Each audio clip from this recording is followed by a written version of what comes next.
People don't care how good you are. They care how useful you are to them. That's the cold truth Machiavelli understood before anyone else. While others played fair, he played to win. And in a world that rewards strategy over sincerity, he didn't just survive, he thrived. In this 3-hour deep dive, we're unlocking the timeless tactics of Niccolo Machiavelli, the master of power, persuasion, and political survival. From courtrooms to boardrooms, these lessons will show you how to outthink, outmaneuver, and outlast anyone standing in your way. If this is your first time on our channel, hit subscribe and drop a comment below with the next philosopher you want us to explore. Most people recoil at the idea that it's better to be feared than loved. It seems cold, even cruel. But Niccolo Machiavelli didn't write for a utopia. He wrote for the real world. He observed the behavior of princes, politicians, and generals and concluded something few dare to say out loud. When it comes to power, safety, and stability, fear is more reliable than love. Love is voluntary. It depends on the goodwill and emotional state of others, both of which are fickle and subject to change. People love when it's convenient. They love when they're comfortable, when you provide for them, when their lives are going well. But the moment you challenge them, disappoint them, or stop fulfilling their needs, that love can evaporate overnight. Fear, on the other hand, is rooted in self-preservation. It's not emotional, it's primal. If people fear you, they are less likely to betray you, lie to you, or rise against you, because they understand the consequences. Machiavelli never argued for cruelty for its own sake. In fact, he warned against it. He taught that a wise ruler must inspire fear without being hated. The goal isn't to be a tyrant, it's to be respected in a way that discourages disobedience. To be feared effectively, your punishments must be swift, just, and predictable. Arbitrary cruelty breeds resentment. But when people know the rules and know that breaking them results in immediate consequence, they behave better. Fear creates order. Love often invites complacency. A leader who is only loved may be admired, but not obeyed. When times get tough, people abandon the leaders they love, but they hesitate before crossing those they fear. Consider the workplace. A boss who only wants to be liked often avoids hard decisions. They tolerate mediocrity, allow rules to be bent, and get walked over. Eventually, respect fades. On the other hand, a leader who sets clear expectations and is willing to confront problems directly may not be popular, but their team performs better, stays sharper, and avoids chaos. Love invites leniency, fear breeds structure. But Machiavelli also made a crucial distinction. It is ideal to be both feared and loved. That's the rarest form of power. But if you are forced to choose fear. Why?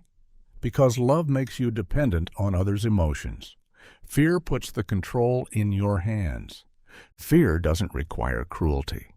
It requires strength. It requires being firm in your decisions, unwavering in your standards, and clear in your boundaries. It means not needing to be liked, not pandering to opinion, and not flinching when you have to make an unpopular move. Fear comes from competence and consistency. People fear those who have power, who know how to use it, and who do not apologize for wielding it. So when Machiavelli said, "It is better to be feared than loved if you cannot be both," he wasn't teaching tyranny. He was pointing to a fundamental truth of human nature. People respect what they fear more than what they love. And when the stakes are high, when the survival of a kingdom, an organization, or a legacy is on the line, reliability is more valuable than affection. Kindness is often praised as a virtue, and rightfully so. But kindness, when not backed by strength or consequence, can quickly become a liability. Machiavelli understood a hard truth about human nature. Kindness without power invites betrayal. It signals weakness, not goodwill. And in the real world, where ambition, envy, and self-interest are always at play, kindness without leverage becomes an open invitation for people to take advantage of you. People don't betray power easily. They calculate risk. They assess consequences. If your kindness comes with no visible boundary, if you forgive easily, tolerate disrespect, or continue to give without demanding anything in return, you become easy to exploit.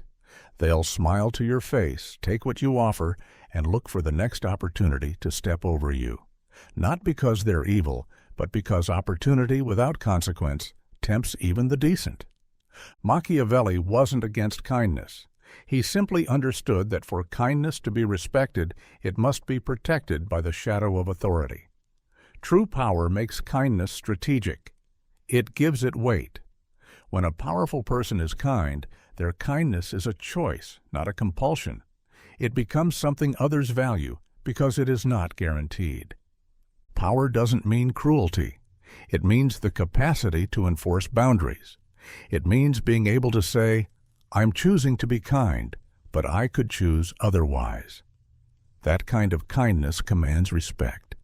People are less likely to betray those they know are capable of consequences. They may not always agree with you, but they'll think twice before crossing you. Consider a leader who forgives every mistake, avoids confrontation, and prioritizes being liked.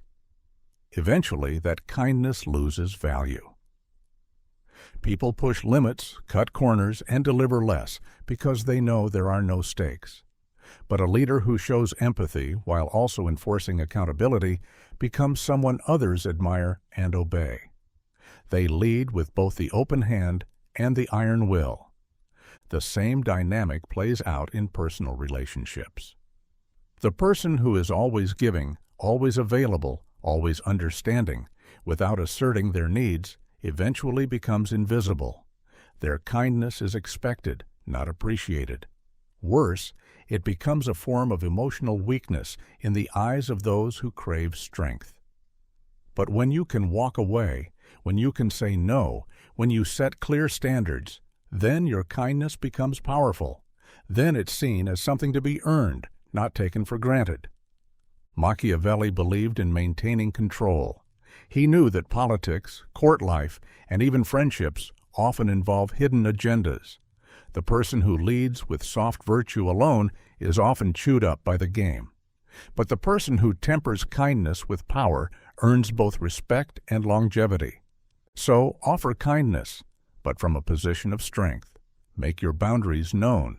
Make your expectations clear. Let others feel your warmth, but never forget to let them sense your edge. Because when kindness is backed by power, it becomes a tool of influence.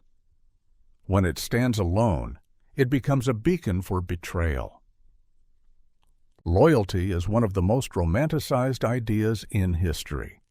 We like to believe people will stand by us out of principle, gratitude, or shared values. But Machiavelli, ever the realist, stripped this illusion bare. He observed time and again that people are loyal only until a better offer appears, not because they are inherently disloyal, but because their loyalty is almost always transactional, even when they don't admit it. This is especially true in politics, leadership, and power. Machiavelli saw that men follow leaders not out of eternal allegiance, but because those leaders serve their interests. The moment someone else promises more security, more wealth, more recognition, that loyalty is at risk. In The Prince, Machiavelli warns rulers that the bond which is bought with money and not made by greatness and nobility of mind is not real and will not hold. But even the loyalty based on admiration can fracture under pressure because people ultimately follow what benefits them. In modern terms, think about how people switch jobs, abandon causes, or walk away from friendships when something more rewarding or less demanding shows up. It's rarely about malice. It's often about convenience, growth, or advantage. The mistake is assuming loyalty is permanent when in fact it's conditional. Machiavelli's advice? Don't build your strategy on the loyalty of others. Build it on their self-interest. Make yourself so useful, so essential, so central to their success that betraying you would hurt them. Loyalty, in this sense, is not about how much people like you. It's about how much they need you. If your absence would cost them more than your presence, you will stay in power. This is why the most effective leaders and thinkers don't demand blind loyalty. They engineer it. They make themselves irreplaceable. They control the flow of opportunity. They remain the gateway to advancement, not just a pleasant figure to follow. People will stay loyal to you if you are the one feeding their goals. There's also a harsh truth here about timing. Someone may be loyal to you now, but time changes priorities. New alliances form, circumstances shift. A rival might offer them more than you can. And if you have no leverage, no way to make loyalty advantageous, expect that person to walk. This is not cynicism. It's realism. Machiavelli believed that understanding human nature as it is, not how we wish it to be, is the key to surviving and winning in any domain. To protect yourself, Machiavelli would advise, never assume loyalty. Test it. Never stop strengthening your position. Never give away all your power or trust blindly. Instead, constantly invest in being the most strategic choice for others to align with. Let them stay close not because they swore loyalty, but because they understand that their future depends on staying by your side. Loyalty is a currency. People spend it where the return is highest. Your job is to ensure that you remain the highest return. Loyalty is a word we often hear with reverence, as if it's a noble quality people naturally uphold. But Machiavelli, with his piercing understanding of human nature, saw something different. He saw that people are loyal only until a better offer appears, a principle that explains betrayal in politics, war, business, and even friendship. Loyalty, he argued, is rarely about character. It's about calculation. When people choose to follow a leader, support a cause, or stay in a relationship, they often claim it's out of loyalty. But dig deeper, and what you'll usually find is self-interest. A merchant is loyal to his supplier until a competitor offers better margins. A soldier is loyal to his commander until the enemy promises land, rank, or gold. An employee praises the company culture until a rival company offers a higher salary or faster advancement. This isn't a modern disease, it's a timeless behavior. Machiavelli watched nobles and generals switch allegiances in the blink of an eye if it meant gaining more power. Promises, he observed, were made quickly and broken even faster. Gratitude was short-lived. People remembered favors only as long as those favors remained useful. The mistake many leaders make is assuming loyalty is earned once, like a badge. But in truth, loyalty is a contract that must constantly be renegotiated, and the currency is value. If you're not actively giving people a reason to stay loyal, they are already looking for a reason to leave. And that reason often comes in the form of a better offer, more money, more prestige, more power, or less risk. This is why Machiavelli warned against ruling by love alone. Love fades when hardship appears.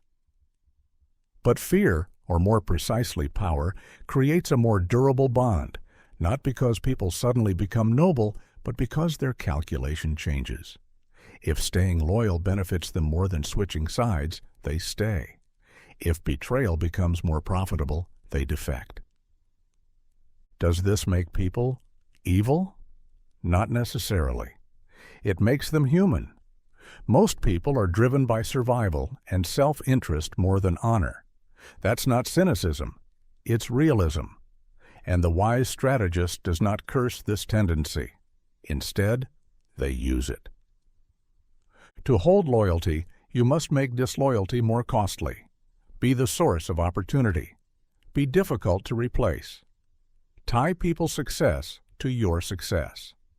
If walking away from you threatens their security, their influence, or their ambitions, then they will stay, not because of their heart, but because of their head. That's realpolitik loyalty. That's the kind that endures. Also, don't overlook appearance. Machiavelli understood that perception plays a massive role. You must appear strong, essential, even dangerous to betray. People are less likely to betray someone who has the power to make their life difficult. The better offer may tempt them, but if it comes with risk, they hesitate. In times of crisis, these truths come to the surface. When things fall apart, watch who stays. It won't always be the ones who praised you the most when things were good. It will be the ones who see no advantage in leaving. In that sense, the only real loyalty is strategic alignment. If you can ensure that, you don't need to demand loyalty. It becomes the most logical choice they can make. Morality is often treated as a fixed compass, something absolute that guides decisions, defines character, and separates right from wrong. But Machiavelli shattered this illusion.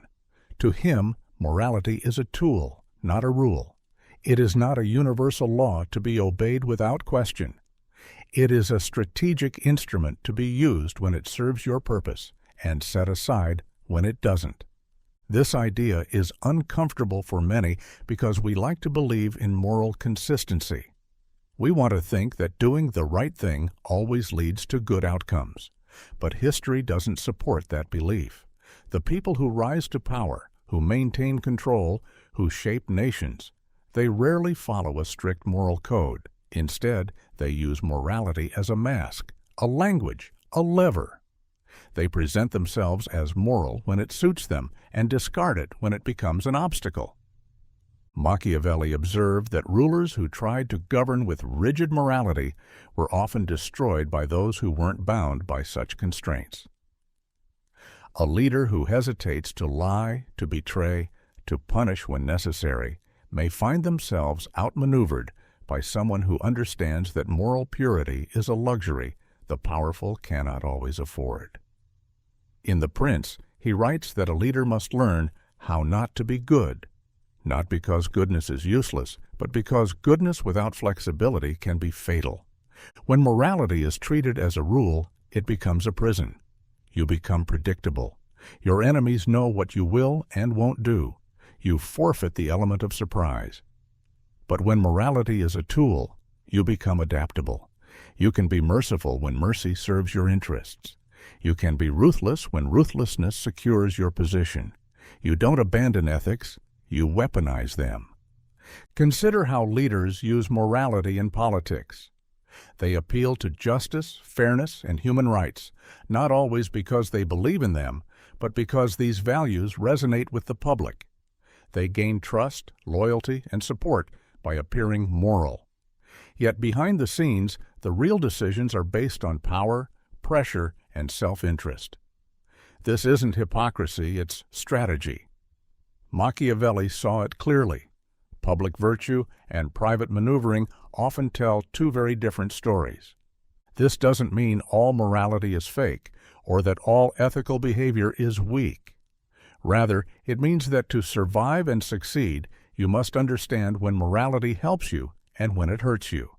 A reputation for honesty can build trust, but being honest at the wrong moment can destroy a negotiation. Compassion can win hearts, but it can also leave you vulnerable. You must know how to use morality the way a craftsman uses a tool, selectively, skillfully, and with intention. What separates the powerful from the powerless is often not who is more moral, but who is more strategic with morality. The masses are taught to obey rules. The rulers are taught to bend them. And Machiavelli dared to say it out loud. Moral principles are not divine commandments. They are instruments of influence. Use them to build alliances, to inspire loyalty, to disarm your enemies. But never become so attached to them that you forget the real game being played underneath. Reputation matters more than reality. not because truth is unimportant, but because most people never see the truth. They see what they are shown. They believe what is repeated. They respond to perception far more than fact. This was one of Machiavelli's most powerful insights. How you are perceived carries more influence than who you actually are. In The Prince, Machiavelli explains that it is not necessary for a ruler to be virtuous. It is only necessary that he appear virtuous. If a leader has the reputation for generosity, courage, wisdom, and mercy, people will trust and follow him, even if behind the scenes he is calculating, frugal, ruthless, or deceptive. Why? Because most people do not dig beneath appearances. They are drawn to symbols, gestures, and public image. They respond to the performance, not the private truth. This is not just ancient political theory, it is still how the world works. In modern business, a CEO may be deeply flawed, but if they project confidence and competence, investors will follow. A company may be hollow at its core, but if it has strong branding, sleek design, and the right public narrative, it can thrive while better companies collapse. Reality is slow. Reputation is fast. And in a fast-moving world, perception wins. Machiavelli warned that focusing only on substance, without managing how others see that substance, leaves you vulnerable. Your intentions, values, and abilities might be genuine, but if your image says otherwise, people won't care. You might be wise, but if you appear weak, you'll be attacked. You might be fair, but if you appear uncertain, you'll be challenged. Reputation is the armor that deflects judgment before it gets close enough to inspect the truth. This is why smart leaders control their narrative. They know how to curate their image. They understand that public perception shapes their power, and they are willing to protect that image with as much force as they would protect physical territory. Reputation opens doors that character alone cannot. It brings allies, silences critics, and commands loyalty, often from people who know nothing about you beyond the surface. At the same time, a damaged reputation can destroy you faster than any mistake. People will forgive errors in judgment more quickly than they will forgive a perceived loss of stature. Once your reputation falters, even your virtues can be recast as flaws. Caution becomes cowardice. Passion becomes instability. Silence becomes weakness. This is why Machiavelli urged leaders to maintain appearances at all costs. Even when circumstances are falling apart behind the scenes, the public must believe you are in control. And yet, this philosophy isn't just about deception. It's about discipline. Managing reputation requires you to think in the long term. It forces you to align your behavior, your speech, and your image. It trains you to anticipate how others will interpret your actions. Reputation is not built overnight. It is sculpted with every choice, every interaction, every display of strength or weakness. It becomes your shadow, always present, always speaking for you when you're not in the room. In the world Machiavelli saw, and the world we still live in, reality is what happens. Reputation is what people remember, and in the game of power, it's the memory that moves the needle, not the facts. Deception is a weapon of the wise, not because the wise enjoy lying, but because they understand that truth, when used without discretion, is a vulnerability. Machiavelli saw that in a world governed by competition, politics, and power, those who always speak plainly, who reveal their intentions too soon, or who operate with total transparency, often become pawns in games they don't even realize they're playing. The wise, on the other hand, learn how to shape perception, obscure motives, and use misdirection to control outcomes. In The Prince, Machiavelli doesn't merely tolerate deception, he elevates it as a necessary skill of rulers. He argues that a leader should be like both the lion and the fox. The lion symbolizes strength, but the fox survives by being clever. Force alone isn't enough. The cunning survive the traps that brute power cannot see. And deception is the fox's favorite tool. Consider how powerful deception is in negotiation. If you walk into a room and show all your cards, your goals, your limits, your urgency, you've already lost leverage. The wise know how to hold back, to say less, to let others assume more. They create uncertainty, and in that uncertainty, they gain control. People fear what they don't fully understand, and in fear, they hesitate. That hesitation is where power lives. Deception doesn't always mean outright lying. It often means selective truth. What you choose to reveal, what you leave out, what tone you use, what timing you follow. Silence can be deceptive. So can confidence. A smile can disguise a calculation. A promise can delay a decision until you gain the upper hand. The wise don't lie recklessly, they deceive with precision. They don't fabricate reality, they frame it. History is full of leaders who mastered the art of deception, generals who faked retreats to lure enemies into traps, politicians who made false concessions to buy time, business leaders who disguised their true market moves until it was too late for competitors to respond. Their success didn't come from brute honesty. It came from knowing when to bend reality in order to shape it. Even in everyday life, the principle holds. People often pretend to be indifferent to get attention, pretend to agree to avoid conflict, or pretend to be weaker than they are to lower the guard of their rivals. These small deceptions aren't about being malicious. They're about navigating a world where being completely honest makes you predictable. And being predictable makes you weak. Machiavelli's point was never that deception is a goal in itself. His point was that those who refuse to use deception are at the mercy of those who do.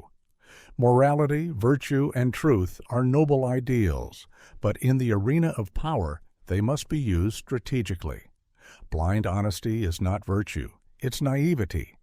The wise don't deceive for fun, they deceive to survive, to win, to protect, to outmaneuver those who would use force or manipulation against them. And when done well, their deception doesn't just shield them from harm, it grants them the upper hand in shaping their destiny. Because when the truth is dangerous, the mask becomes a shield, and misdirection becomes a sword. Promises are tools to be used, not obligations to keep. This Machiavellian philosophy cuts sharply against traditional moral teaching, which tells us that promises are sacred bonds, symbols of integrity and trust. But Machiavelli wasn't concerned with idealism. He was concerned with results. He understood that in the realm of power, politics, and survival, the ability to break a promise at the right moment and for the right reason is not a failure of character, but a mark of strategy. In The Prince, Machiavelli warns rulers not to be bound by their word if keeping it would be to their disadvantage. The world, he said, is filled with people who will not keep their promises to you. Therefore, why should you feel obligated to keep yours to them? He writes, "A wise prince ought not to keep faith, when by doing so it would be against his interest." In other words, a promise is a means to an end, not an end in itself. This is not a call for reckless dishonesty. The point isn't to break promises casually or needlessly. It's to recognize that promises are instruments of persuasion. They exist to move people, to gain trust, to buy time, or to build alliances. Once the purpose has been served, or if conditions change, a wise person reassesses the value of honoring the commitment. If keeping the promise leads to loss, defeat, or vulnerability, then keeping it becomes foolish. This mindset is especially common among successful diplomats, negotiators, and leaders. They understand that the initial promise often secures the deal, but the power lies in knowing when to reinterpret, delay, or quietly abandon that promise if the terrain shifts. Wars have been won by alliances that were never truly meant to last. Empires have expanded by promising peace and then using the lull to prepare for conquest. These are not glitches in history. They are the way power often operates beneath the surface. People want to believe in promises. They offer comfort. They create predictability in a chaotic world. This makes them powerful tools in the hands of those who know how to use them. When you make a promise, you lower defenses. You buy time. You gain leverage. But the person on the receiving end assumes that your promise is ironclad. That assumption is your advantage. Of course, Machiavelli was not advocating for becoming untrustworthy. On the contrary, he understood that the appearance of reliability is more important than actual consistency. Break promises, yes, but break them wisely. Never break so many or so blatantly that people stop believing you altogether. Instead, preserve your reputation while preserving your freedom. Let people think you're a man of your word, even as you remain a man of calculation. This philosophy is dangerous in the hands of the reckless, but powerful in the hands of the disciplined. To Machiavelli, morality must yield to necessity. And in a world where others will lie, deceive, and betray, it is better to see promises not as unbreakable pacts, but as strategic tools that can be honored or discarded depending on whether they serve your greater goal. When you understand this, you stop being a servant to your word and start becoming a master of your outcomes. Peace is just war in disguise. On the surface, peace appears tranquil, treaties are signed, weapons are set down, and conflict seems to fade. But Machiavelli would urge us to look closer. Beneath the surface of every peace lies a new battleground, one of negotiation, positioning, deception, and preparation. Peace is not the absence of conflict, it is the shifting of conflict into quieter forms. Machiavelli understood that human ambition does not disappear with the end of war, it simply changes shape. When the battlefield goes silent, the courtroom, the council chamber, or the boardroom becomes the new arena. In this peaceful phase, enemies still exist. They are just called competitors. Alliances are still formed, but through deals, not blood. And strategies are still deployed, but with contracts and smiles instead of swords. Real peace, the kind built on mutual trust and lasting harmony, is incredibly rare. Most of what we call peace is simply a pause between power struggles, a cooling-off period while each side regathers strength or repositions for advantage. Often, those who push hardest for peace do so not out of goodwill, but because they need time to recover, time to plan, time to strike again when conditions are more favorable. Machiavelli knew that the language of peace is often a mask. A ruler may preach peace while secretly building alliances or amassing wealth. A government may call for unity while quietly destabilizing rivals. A company may settle disputes publicly while secretly plotting a hostile takeover. This isn't hypocrisy. It's the continuation of war by other means. It's conflict that wears a suit and tie, not armor. Consider diplomacy. Every peace treaty, every negotiation is a battlefield of words. Every clause is a weapon, every delay a tactic, every swishel a calculated expression. Nations sign agreements not to end threats, but to control them. The moment the ink dries, new games begin. Who can stretch the terms? Who can bend the rules? Who can exit first without appearing to? Even on an individual level, the idea holds. In relationships, business, or politics, what appears to be peace is often a contest of influence. People may stop arguing, but they start maneuvering. The surface is calm, but underneath, both sides are keeping score, watching for weakness, preparing for the next opportunity to assert themselves. Peace is often just the moment when the smart ones stop yelling and start plotting. This perspective is not meant to breed cynicism. It's meant to sharpen awareness. Machiavelli wasn't saying peace is worthless. He was saying it's not what it appears. Peace is useful. It creates stability, restores order, and provides the space to regroup. But it is rarely final. It is a phase in a larger struggle, not the end of it. The wise do not lay down their vigilance when peace is declared. They sharpen quieter weapons. Understanding peace as disguised war helps us navigate the world more strategically. It reminds us not to be lulled into comfort by silence. Because while the world smiles, while alliances hold, while the market steadies, somewhere someone is preparing their next move. Peace, then, is not the end of war. It is the reloading of war in subtler, more calculated forms.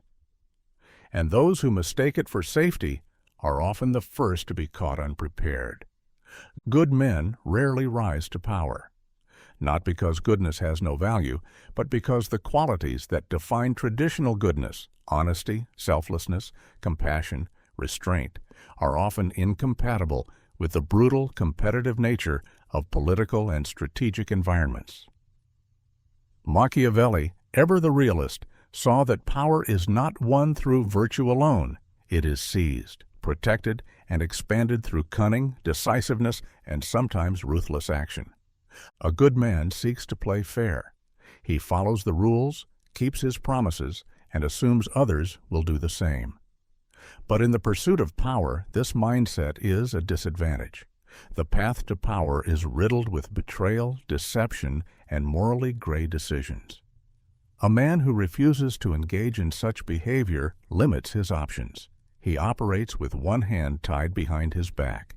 Meanwhile, others with fewer ethical constraints act swiftly and without hesitation. They lie if it gives them leverage.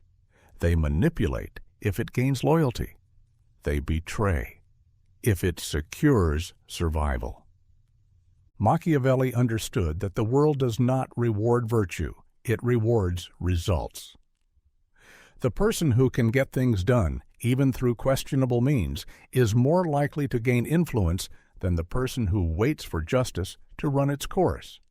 In a perfect world, good men would be at the top, but in reality, the struggle for power is a battlefield, not a courtroom. Those who treat it like the latter are often casualties, not victors.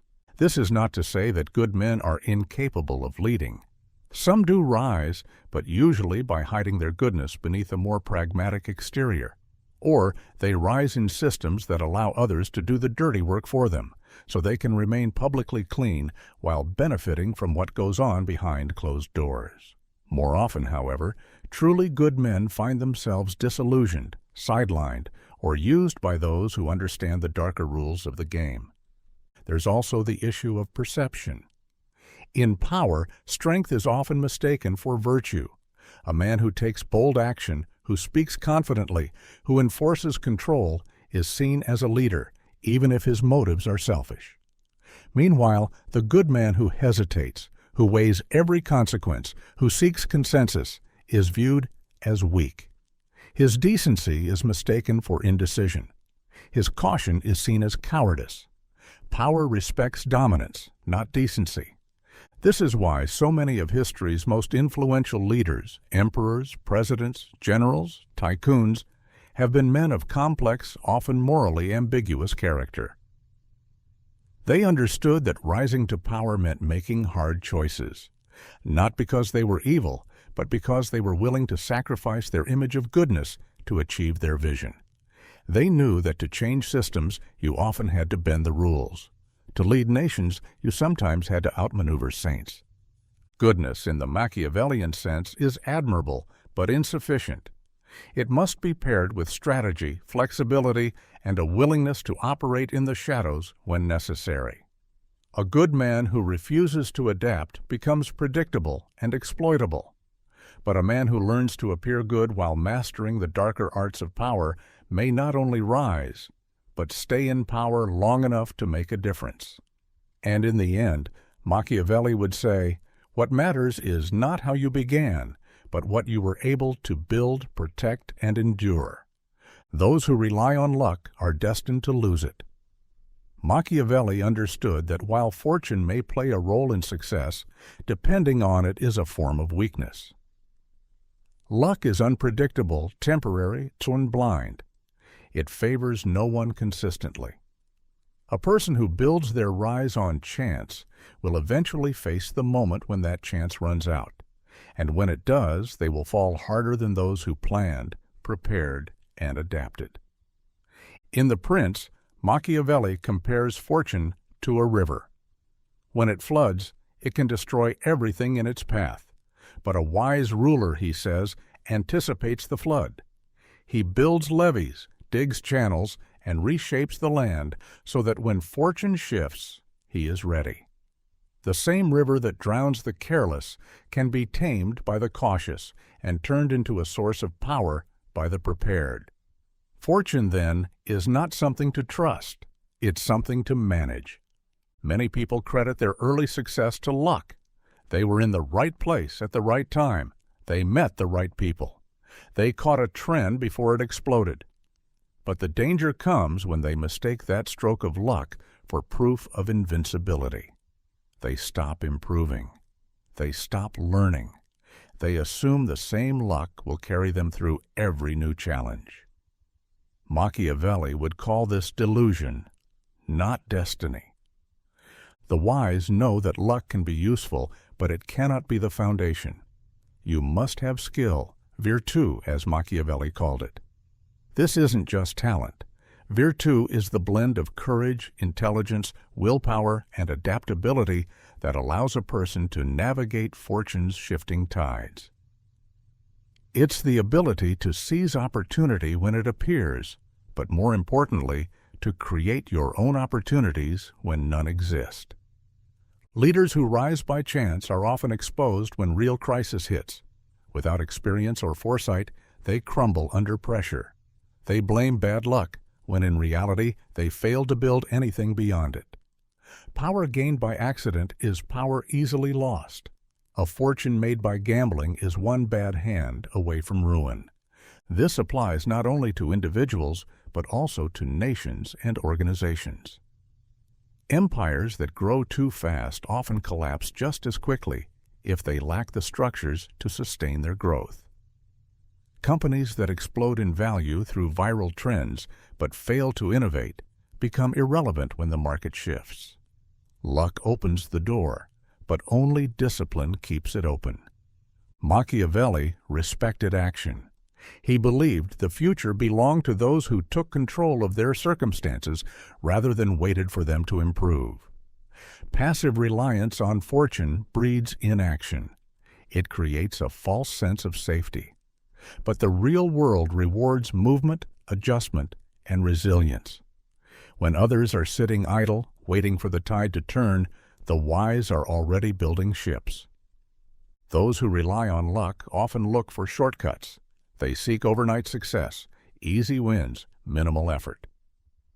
But the person who rises through preparation, risk, and calculated strategy will not only survive the turning of fortune, they will often thrive because of it.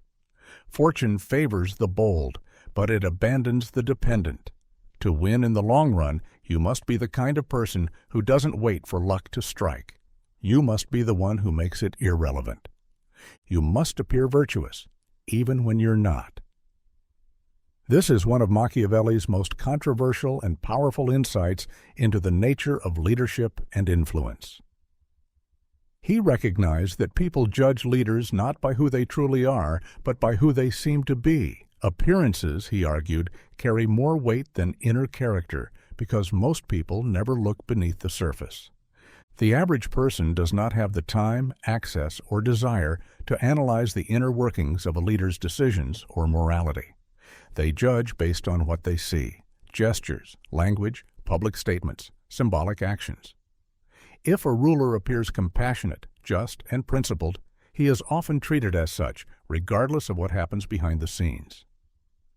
This is why Machiavelli insisted that the appearance of virtue is more politically valuable than virtue itself. Virtues like honesty, generosity, mercy, and integrity are respected by the public. But Machiavelli saw that these qualities, if practiced without strategic thought, can become liabilities. A ruler who is too honest may reveal plans prematurely, One who is too generous may drain resources and appear weak. A leader who always shows mercy may lose authority. The key then is not to live by virtue in every situation, but to appear as though you do. This requires discipline and awareness. It means being able to perform morality when necessary, even if your actions contradict it privately. For example, a prince may need to make a ruthless decision for the survival of his state, executing a traitor, deceiving an enemy, breaking a promise. But if he presents that decision with dignity and frames it as a moral necessity, he retains the trust of the people. The perception of goodness shields the exercise of power. Machiavelli wasn't advocating for hypocrisy in the shallow sense. He was advocating for control over narrative. A leader must master not only action, but image. This is why powerful figures spend so much energy on public relations. They understand that scandals destroy power faster than mistakes. And a leader who looks virtuous can often escape criticism even for immoral actions, while one who looks corrupt will be blamed even when innocent. This strategy extends beyond politics. In business, a CEO must appear ethical even if ruthless cost-cutting is happening behind closed doors. In relationships, people maintain appearances to secure influence, preserve alliances, and manage perception. This isn't about deceit for its own sake. It's about maintaining stability and control in a world that often punishes visible weakness more than actual wrongdoing.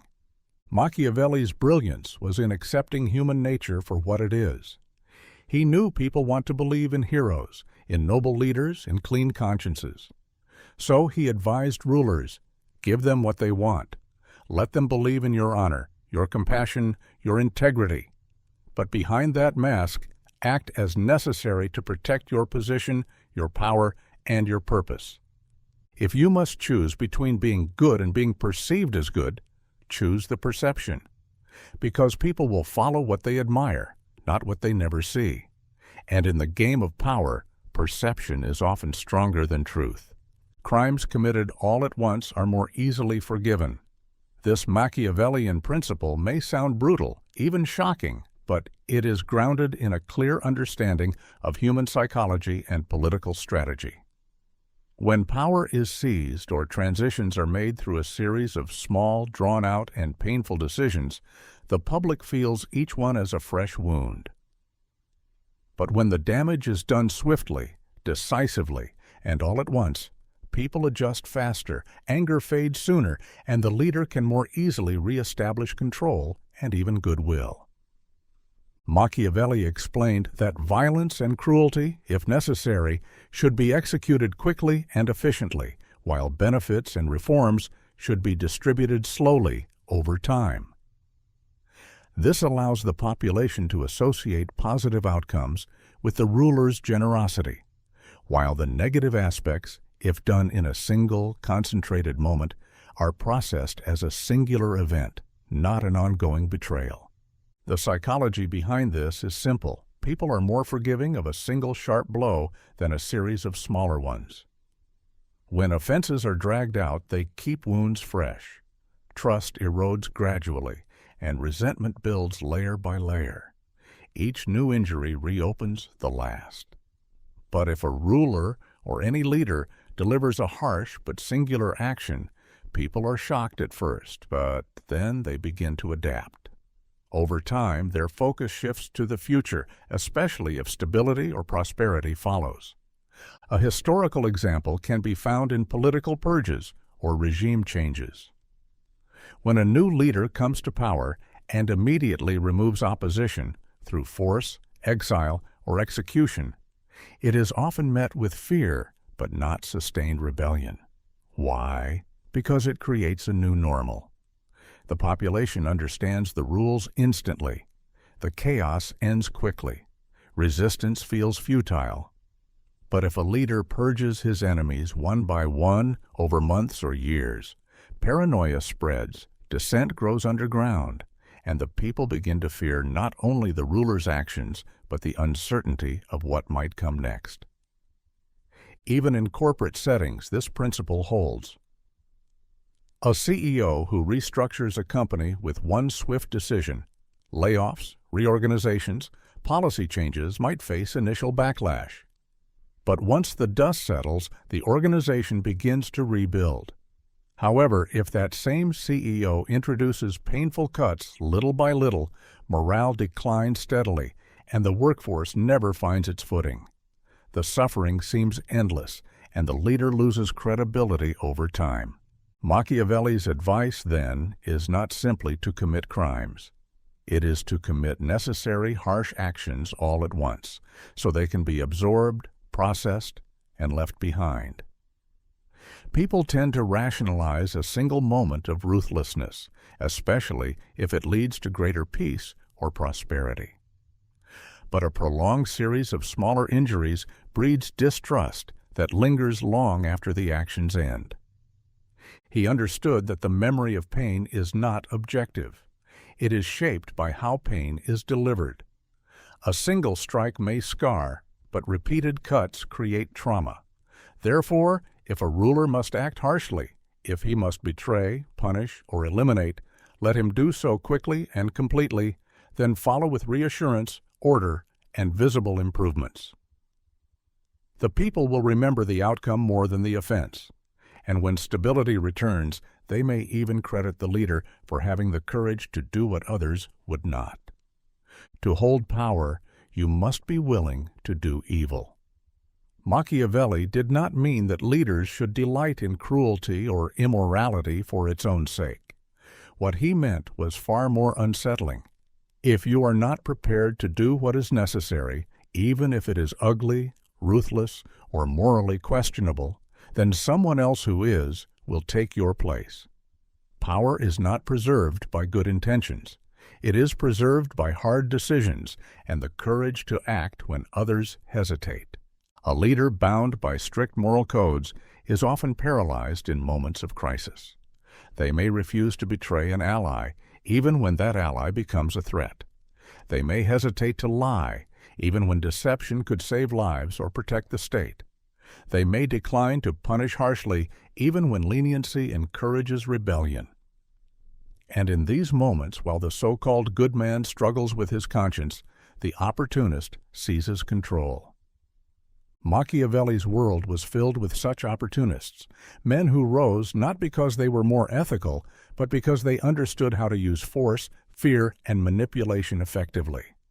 These were not madmen or monsters. They were realists.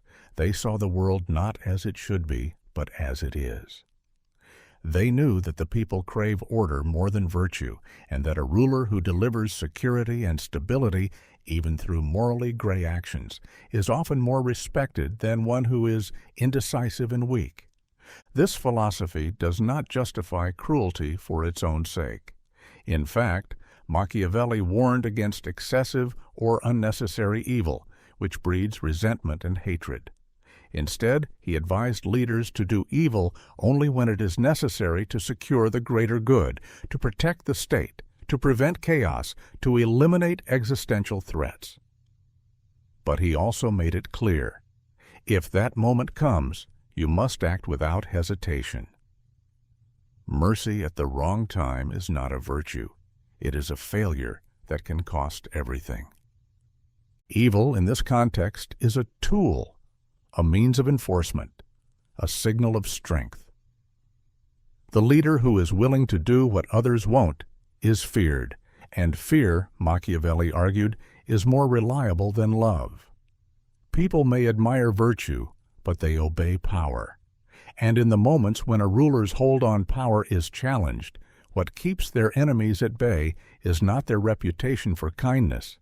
It is their proven willingness to protect their position by any means necessary. History offers countless examples. The leaders who endure are not always the most noble, but they are often the most decisive. They are the ones who understood that holding power is not a passive act. It requires action, discipline, sacrifice, and sometimes blood on your hands. They may be remembered with controversy, but they are remembered nonetheless. To hold power, then, is to accept the darker responsibilities of leadership. It is to understand that idealism without strength is powerless, and that in a world driven by ambition, greed, and conflict, the one who survives is not the one who avoids evil entirely, but the one who masters it and uses it with precision, restraint, and purpose. A leader must learn to act like a beast. Machiavelli made this claim not to encourage savagery, but to teach survival. He observed that human beings are not ruled solely by reason or morality. They are swayed by fear, ambition, and instinct. To navigate this world successfully, especially in politics, warfare, or power, a leader cannot rely only on human virtues. They must learn to adopt the traits of animals: strength, cunning, and ruthlessness when necessary. In The Prince, Machiavelli writes that a ruler must know how to fight with both the law and with force. He compares this to the dual nature of animals, the lion and the fox. The lion symbolizes brute strength, capable of intimidating enemies and crushing opposition. But the lion cannot detect traps. That's where the fox comes in. Clever, adaptable, and deceptive enough to avoid danger and manipulate situations to its advantage. A leader who is only a lion will be crushed by cunning rivals. Strength without intelligence leads to downfall. On the other hand, a leader who is only a fox may be clever but will lack the force to maintain order or enforce rule. The true master of power is the one who can shift between the two, displaying strength when challenged and subtlety when the situation demands discretion. This beast-like approach doesn't mean abandoning humanity altogether. It means recognizing that the world doesn't reward purity. It rewards effectiveness. When surrounded by those who would exploit kindness, manipulate virtue, or take advantage of indecision, the leader must be capable of acting outside conventional morality, just as animals do when survival is on the line. Nature is indifferent to fairness. Lions don't debate ethics. Foxes don't feel guilt. They do what is necessary to live, protect their territory, and eliminate threats. Machiavelli's insight was that a ruler must possess this same instinct, tempered by reason and strategy. They must know when to suppress their inner beast and when to let it loose. Consider how this plays out in leadership. A boss who is too gentle, too accommodating, often loses the respect of their team. They are liked, perhaps, but not feared, not followed in crisis. Meanwhile, a leader who shows resolve, who isn't afraid to make harsh decisions or set hard boundaries, commands authority. If they can pair this power with intelligence, knowing when to strike, when to wait, when to mislead, they become far more than just a figurehead. They become a force. Machiavelli's brilliance lies in his refusal to sugarcoat power. He understood that beneath the polish of civilization, the rules of the jungle still apply. Competition, threat, dominance, survival. These primal forces still shape human behavior, especially in politics and power structures. The leader who pretends otherwise will be outmaneuvered by those who embrace it. To rule, then, is not to be purely human. It is to be part beast, armed with strength and strategy, prepared for treachery, and unafraid of what must be done. In the real world, success rarely goes to the meek or the overly virtuous. It goes to the one who understands the terrain, adapts to it, and when needed, bites with the teeth of a lion and escapes with the cleverness of a fox. Public opinion is manufactured, not earned. Machiavelli understood long before the age of mass media that what people believe about a leader, an institution, or an event often has little to do with truth and everything to do with presentation. He knew that the masses are more influenced by perception than reality, and that those who control the narrative control the people. Leaders who think public opinion is earned by being honest, competent, or moral will eventually be blindsided by those who understand how to shape stories, images, and emotions. People don't line up behind truth. They line up behind what feels true, what's repeated enough, what aligns with their hopes or fears. That's why the most successful figures in politics, business, and influence don't leave their reputation to chance. They build it, curate it, and defend it like a fortress. Machiavelli emphasized the power of appearances. He wrote that it's more important for a leader to appear virtuous than to be virtuous. Why? Because most people don't look deeper than the surface. They don't have access to the full story. They see the gestures, the speeches, the headlines, the image, and from that they form their opinion. If a ruler looks just, merciful, or wise, the people believe he is, even if his actions behind closed doors are calculated and cold. This idea is even more powerful today. In the age of mass communication, social media, and digital manipulation, public opinion is more malleable than ever before. One viral story, one well-edited video, one strategic photo can shift the perception of millions. This is not about deception for its own sake. It's about understanding that reputation is not an organic reflection of reality. It is the result of design. Consider how brands build loyalty. A company may have poor labor practices, cut corners in quality, or engage in aggressive legal tactics, but as long as it presents itself with values, sustainability, innovation, kindness, it earns the trust of consumers. Not because it deserves it, but because it manufactured a narrative that people could attach to. The same is true in politics. A leader who delivers very little in substance may still maintain high approval ratings by appearing confident, decisive, or relatable. Meanwhile, a more capable but less charismatic opponent struggles to gain traction. This is not a failure of democracy. It's a reflection of how human psychology works. We follow symbols more easily than substance. Machiavelli's advice is clear. Don't assume the truth will speak for itself. It won't. You must become the author of your own image. Control the story before someone else tells it for you. If you don't craft your reputation, it will be crafted for you, often by your enemies. Public opinion is not a verdict. It's a reflection of influence. And those who rise understand this. They don't rely on merit alone. They use storytelling, timing, and stagecraft to guide perception. Because in the real world, being great is not enough. You must be seen as great. And that is a process not of earning, but of careful and constant construction. Fear keeps men loyal. Loyalty does not keep men from fear. This Machiavellian principle cuts through the comforting illusion that loyalty is unconditional. In truth, loyalty is fragile when it's built on goodwill alone, because goodwill is subject to change. Emotions fade. Gratitude evaporates.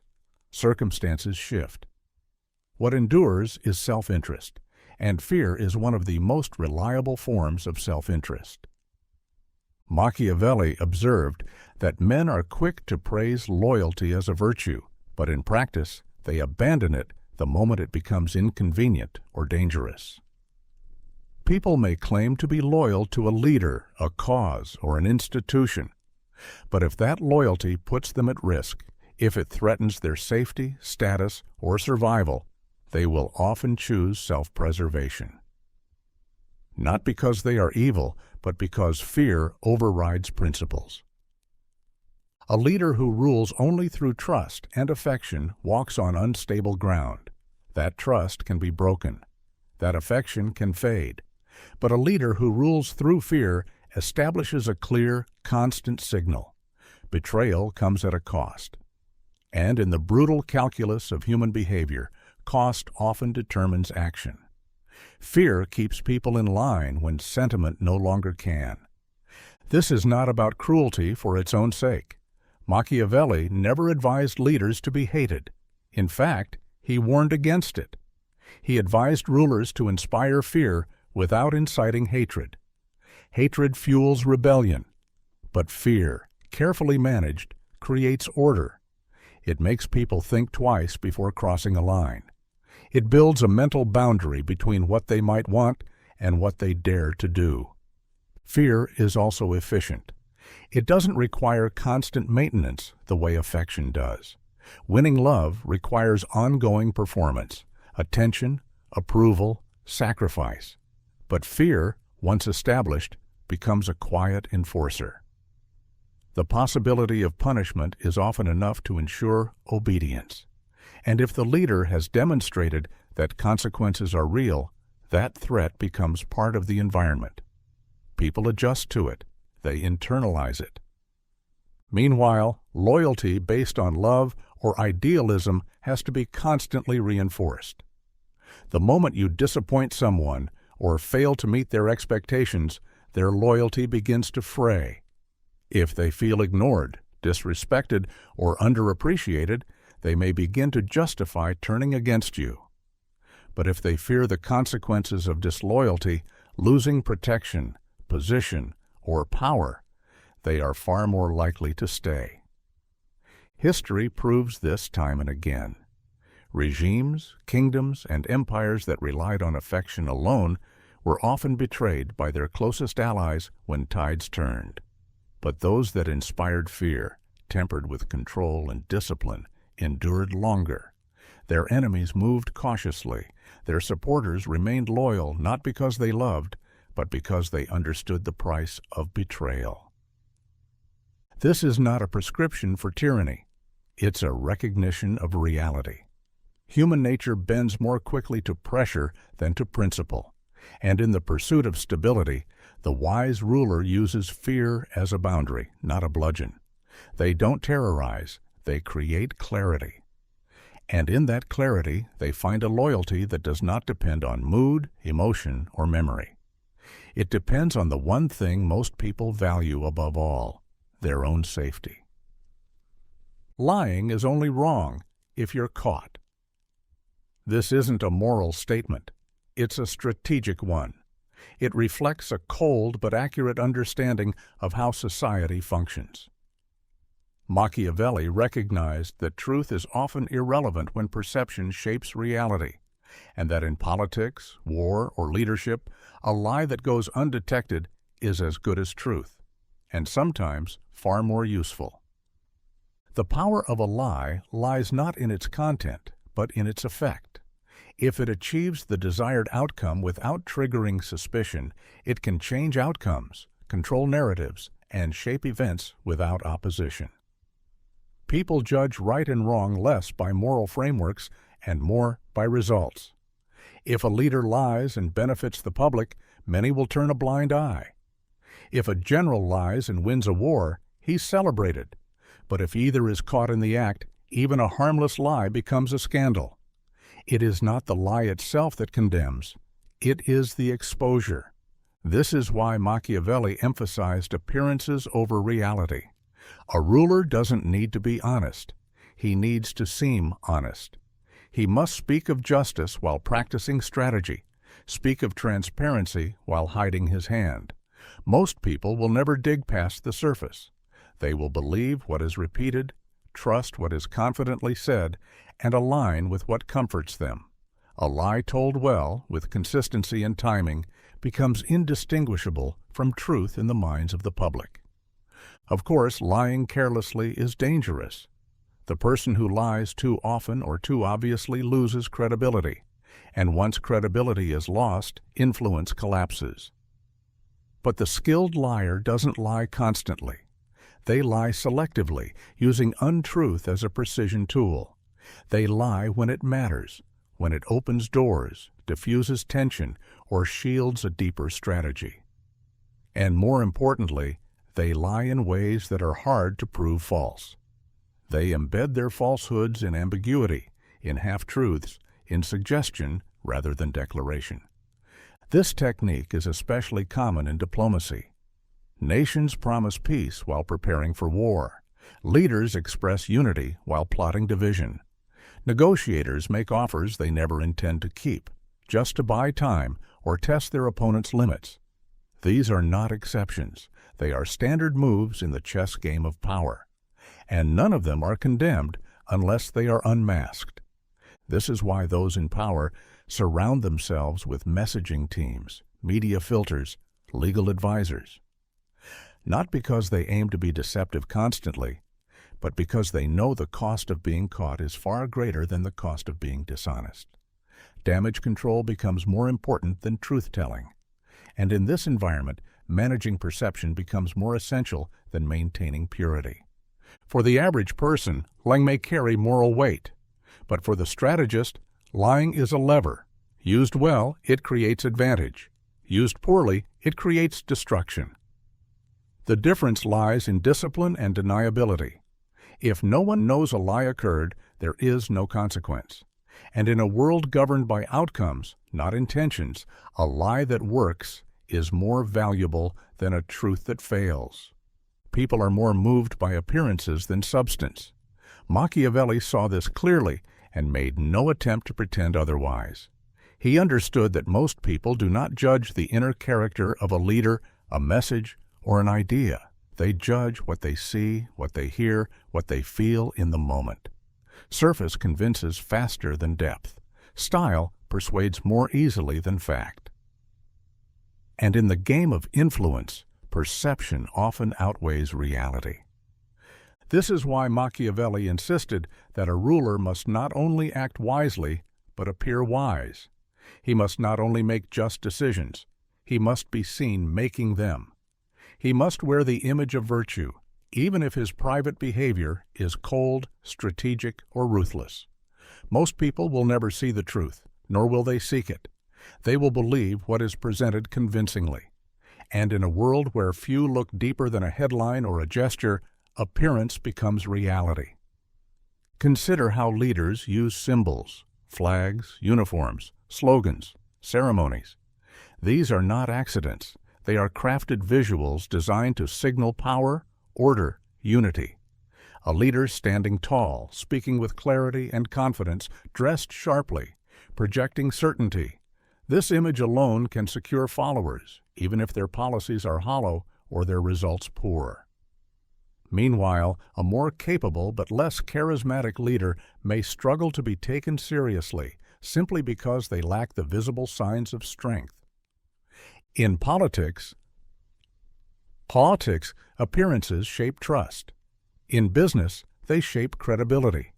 A company with sleek branding, polished marketing, and confident messaging can attract millions in investment, even if the product behind it is still unfinished. An individual who looks successful is often treated as successful long before any real results are delivered. And someone who appears kind, intelligent, or moral is often given the benefit of the doubt, even when their actions say otherwise. This principle doesn't just apply to how others view us. It shapes how we respond as well. Human psychology is wired to process visuals quickly. First impressions form in seconds, long before logic kicks in. If someone looks competent, we assume they are. If something looks valuable, we treat it as such. Substance takes time to prove. Appearance convinces instantly. Machiavelli did not see this as a flaw in humanity. He saw it as a tool. A wise leader uses appearances as armor, as camouflage, and as a weapon. They understand that a strong image can prevent rebellion, inspire loyalty, and project dominance without ever lifting a sword. If people think you are in control, they act accordingly. If they see hesitation, they sense weakness, even if you're making the right decision behind the scenes. This is why image management is not vanity. It's strategy. In leadership, how you are seen often determines how you are obeyed. And if your appearance does not match your ambition, others will fill in the gaps with their own assumptions, usually to your disadvantage. People want to believe in stories, symbols, and signals. They need confidence, not complexity. So while substance matters for the long term, appearance is what grants you the time and space to deliver it. Without that, even the best ideas fall on deaf ears. You must break laws to control them. This Machiavellian principle is not a call for anarchy. It's a recognition of how laws function as instruments of power, not just justice. Machiavelli understood that those who write, enforce, or interpret laws are not merely servants of order, they are architects of influence.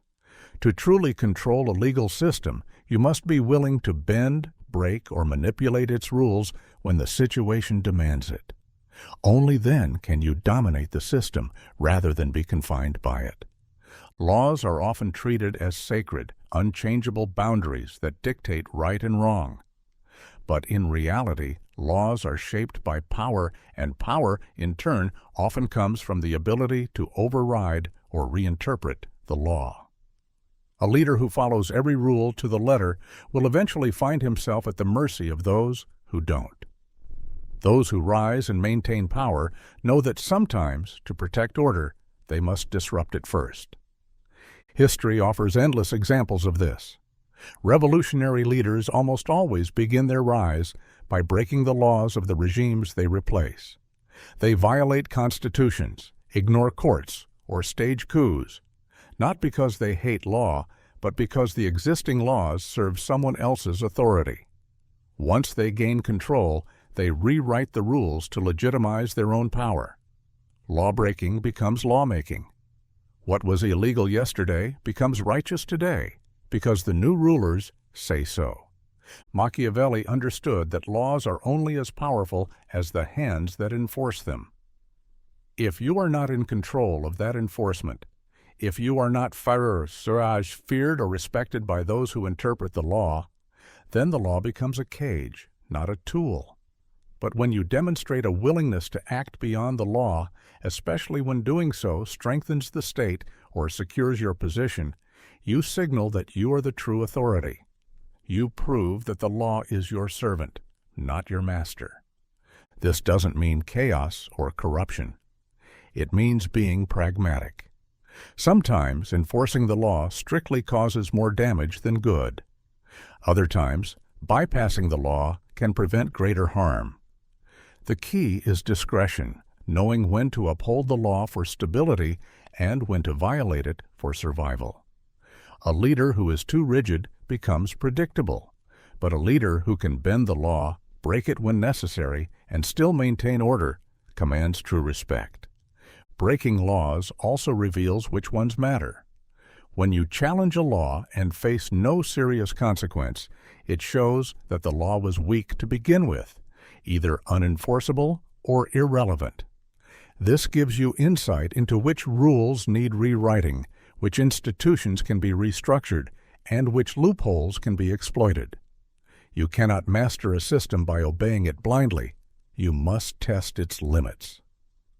Once you've broken a law and shown dominance over it, you gain the power to redefine it. You can revise the language, change the penalties, and shape public opinion to frame your actions as necessary, even heroic. Over time, people forget the law was ever broken.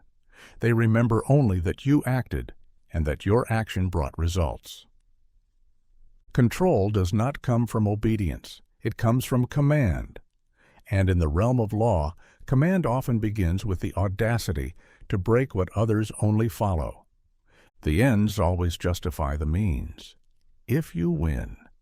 Machiavelli's most infamous idea is often misunderstood as a blanket endorsement of ruthlessness, but in reality, it is a precise commentary on how history remembers victors, not the methods they used to win. In a world where results define legacies, what matters most is not the purity of the path, but the impact of the outcome. People are quick to judge actions when they fail. A harsh decision, an unconventional tactic, or a morally gray move is condemned when it leads to disaster. But if the same move results in success, victory in war, prosperity in governance, or dominance in competition, the public narrative changes.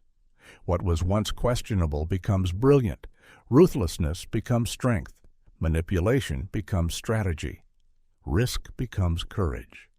Machiavelli observed that morality in leadership is judged retroactively.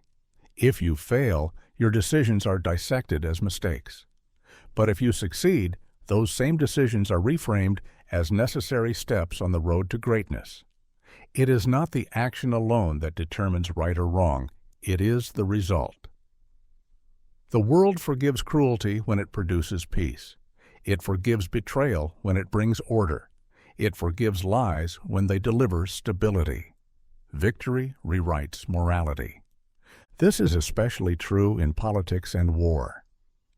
History is filled with leaders who broke laws, betrayed allies, or committed acts of violence in pursuit of power. Had they failed, they would be remembered as villains. But because they succeeded, they are remembered as nation builders, reformers, or liberators. The crown hides the blood, the flag hides the fire. Success washes away the stain of the methods used to achieve it. This doesn't mean anything goes.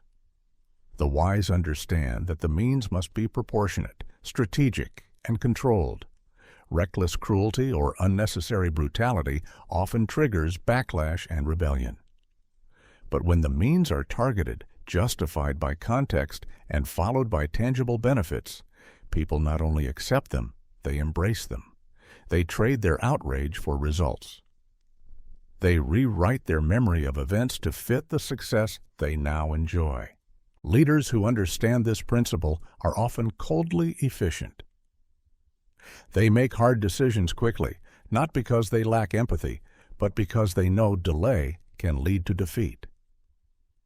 They accept that power is messy and that those unwilling to get their hands dirty are often outmaneuvered by those who are. The moral high ground is a beautiful place, but it offers a poor vantage point for controlling real events. The true danger lies not in following this principle, but in denying it. Those who cling to idealism in environments of raw power often fall victim to those who understand that outcomes are what shape the world. A leader who hesitates because of appearances may lose their chance forever, while their opponent secures the win, and along with it, the right to define what was moral, what was justified, and what was necessary. Machiavelli's point was not that morality is meaningless, but that it is malleable. The world does not judge your intentions. It judges what you built, what you changed, and what you left behind. And if your methods were sharp, but your legacy strong, you will be remembered not for the means, but for the victory. Charity makes the giver feel strong and the receiver weak. This is not a condemnation of generosity, but a recognition of its power dynamics. Machiavelli understood that beneath every noble act lies a structure of control. When one person gives and another receives, a hierarchy is created. The giver occupies the role of provider, savior, or benefactor. The receiver is placed in the position of dependence. Whether intentional or not, charity often reinforces power imbalances rather than dissolving them. People rarely think of charity as a political act, but it is. In fact, it can be one of the most effective tools of influence. When rulers or institutions give generously to the people, they are not merely helping, they are securing loyalty. They create emotional bonds, not through fear or authority, but through gratitude and obligation. The receiver feels indebted, sometimes subtly, sometimes deeply. That feeling of indebtedness is not easily shaken. It leads people to tolerate flaws, overlook mistakes, and continue supporting the one who took care of them, even if that care came at the cost of independence. This dynamic is not limited to governments. In personal relationships, workplaces, or organizations, generosity is often a disguised form of dominance. A manager who does favors for an employee creates leverage. A friend who constantly pays, helps, or sacrifices may seem noble, but may also be building quiet control over the relationship. The one who receives can begin to feel lesser, hesitant to speak up, to push back, or to act autonomously for fear of seeming ungrateful. Machiavelli would not say, "Do not be generous." Rather, he would advise, "Be conscious of how generosity functions. Use it strategically, not sentimentally. Give when it builds alliances. Offer aid when it strengthens your position. But do not be blind to the fact that the more people take from you, the more they are shaped by you, and the more power you have over them. At the same time, he would warn against being on the receiving end too often, because receiving charity can weaken your position, even if it helps in the short term. It teaches reliance. It quietly erodes pride. It conditions you to wait for assistance instead of pursuing action. Over time, the receiver begins to internalize the belief that they need the giver to survive. And once that belief is in place, control is complete. This is why real power lies not in giving endlessly, but in knowing when and how to give. Give in ways that empower, not just relieve. Give in ways that strengthen your authority while preserving the dignity of those who receive. And be cautious of receiving, especially without reciprocity. Because while generosity may look soft on the outside, its impact is often hard and permanent. Ultimately, Machiavelli's insight is that charity is never neutral. It always carries weight, always shifts the balance. It elevates one and lowers another, subtly but significantly. The one who gives, even in the name of kindness, is always one step higher, and the one who receives, no matter how gratefully, is always one step below. Understanding this allows you to give without illusion and receive without surrendering your sovereignty. Weakness disguised as virtue is still weakness. Machiavelli saw that many people, especially those in power or seeking influence, often use the language of morality to mask their inability to act decisively. They claim to be patient when they're actually paralyzed. They preach humility when they're afraid to assert themselves. They speak of forgiveness when they're simply unwilling to confront. In this way, weakness adopts the appearance of virtue, but beneath the surface, it remains what it is, a liability. This is dangerous because virtue, when genuine, commands respect. But when it is merely a cover for inaction, cowardice, or indecision, it undermines leadership and invites exploitation. A ruler who refuses to punish out of so-called compassion may seem merciful, but to the ambitious and the ruthless, this is simply a signal. He can be tested, manipulated, or overthrown. A leader who claims to value peace while refusing to act against threats does not appear noble, he appears incapable. Morality without strength is not admired. It is ignored. Machiavelli was not opposed to virtue itself. He understood that appearing virtuous was essential for gaining and maintaining the favor of the public, but he insisted that virtue must be paired with the ability to act, even in ways that might contradict that virtue behind closed doors. If a ruler wants to be seen as just, he must also be willing to be harsh when justice demands it. If he wants to be known as wise, he must act boldly in moments when hesitation would cost him everything. The moment that virtue is used as an excuse to avoid action, it transforms from a strength into a shield for weakness. In politics, weakness disguised as virtue is a common tool. Leaders delay decisions under the banner of prudence when in fact they fear backlash. They avoid confrontation in the name of diplomacy when in truth they are unwilling to risk their position. These are not ethical stands. They are survival tactics cloaked in high-minded language, and they often backfire. People may not see through the disguise immediately, but over time, results reveal everything. Oreti. Eventually, followers, opponents, and allies alike recognize that the so-called virtue is inconsistent, performative, or ineffective. And when that happens, respect disappears. Trust erodes. The image cracks.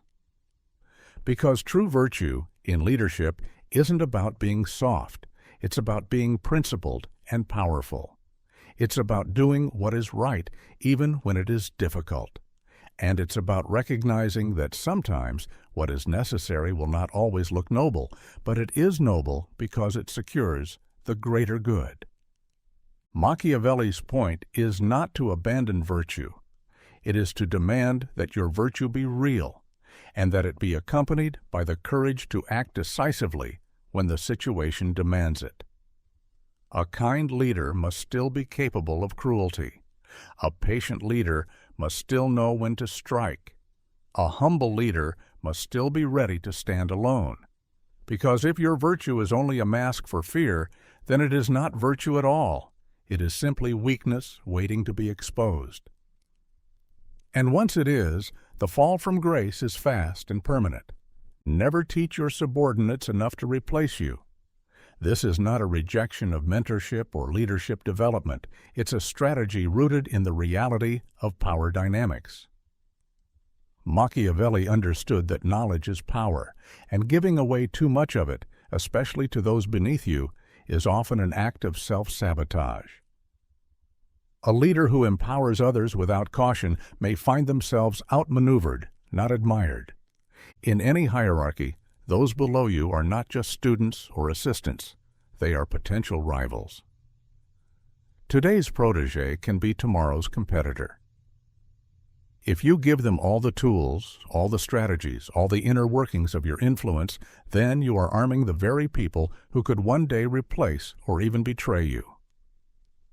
And in the real world, ambition doesn't go away just because someone is loyal now. Loyalty lasts only as long as opportunity doesn't. Many leaders make the mistake of equating teaching with trust. They think that being transparent earns respect, but respect alone doesn't guarantee safety. A subordinate who knows everything you know, who can do everything you do, is not only redundant to the organization, they are also a threat to your position. They become more attractive to those above you, more useful to your enemies, and more tempted by the idea of ascending beyond you. This doesn't mean you should hoard knowledge. It means you should strategically manage information. Teach your subordinates enough to make them effective, competent, and loyal, but not so much that they no longer need you. Keep critical skills, relationships, or decision-making frameworks in your hands. Preserve your unique value. Your job as a leader is not just to lead. It's to ensure that your role cannot be easily replicated. Machiavelli would advise that leaders retain control over key processes and keep a portion of their methods hidden. He would suggest delegating with boundaries, giving autonomy in execution, but keeping the strategic vision and sensitive decisions to yourself. This way, you allow your team to grow while still ensuring that your presence remains essential. Power is not shared freely. It is lent with caution. Moreover, when subordinates are too well equipped, they may begin to question your authority. They may believe they can do your job better. They may start to build their own alliances or subtly shift influence in their favor. Once that momentum starts, it's difficult to stop. What began as mentorship transforms into succession, often not by your design. The smartest leaders know how to inspire without becoming obsolete. They know how to mentor while maintaining leverage. They understand that being indispensable is not about being the nicest or the most open. It's about being the one person the system cannot run without. That doesn't happen by accident.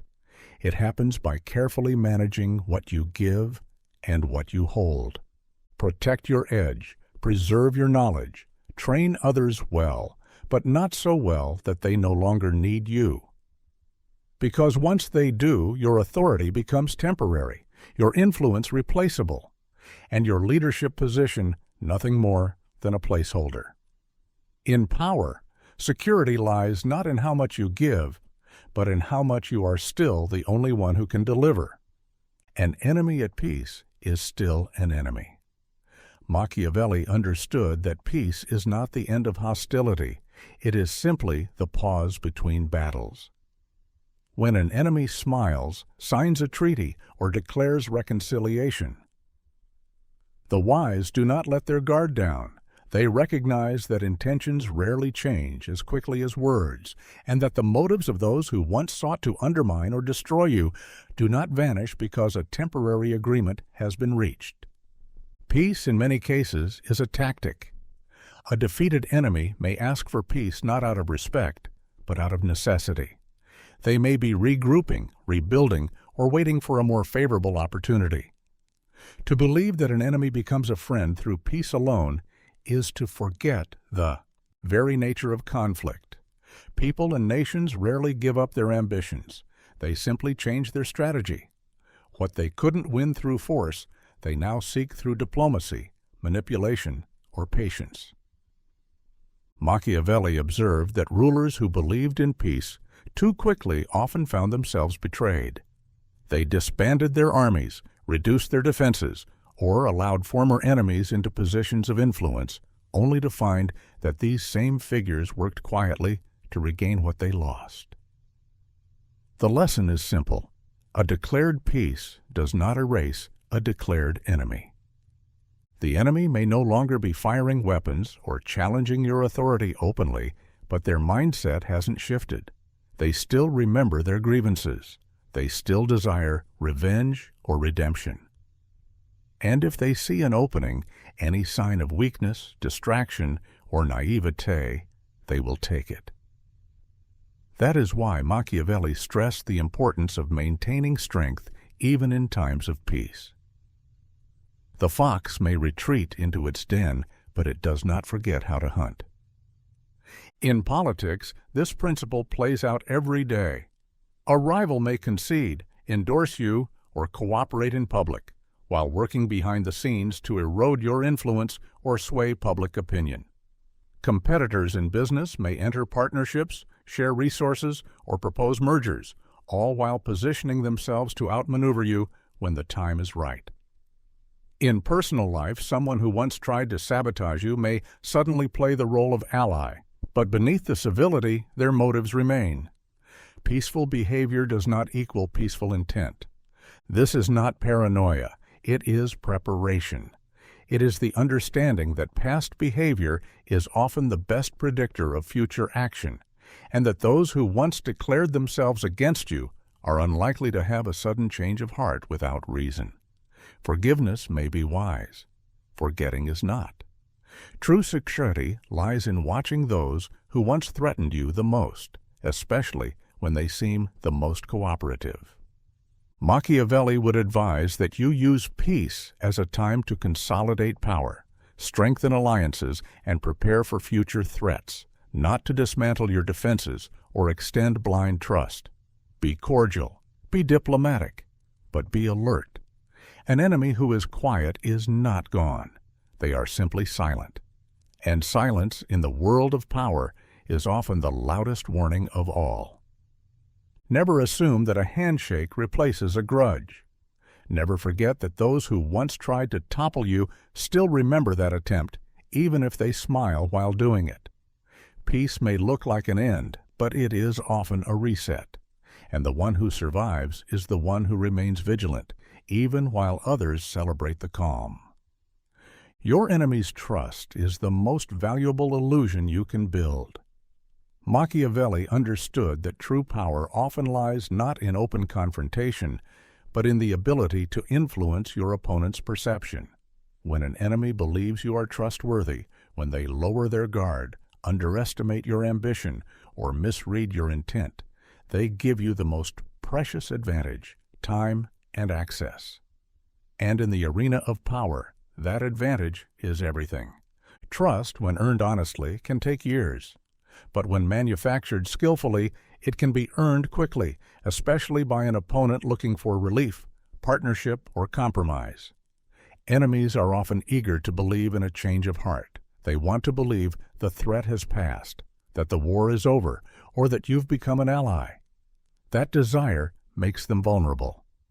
And the wise strategist knows how to feed that desire just enough to craft an illusion that becomes reality in the enemy's mind.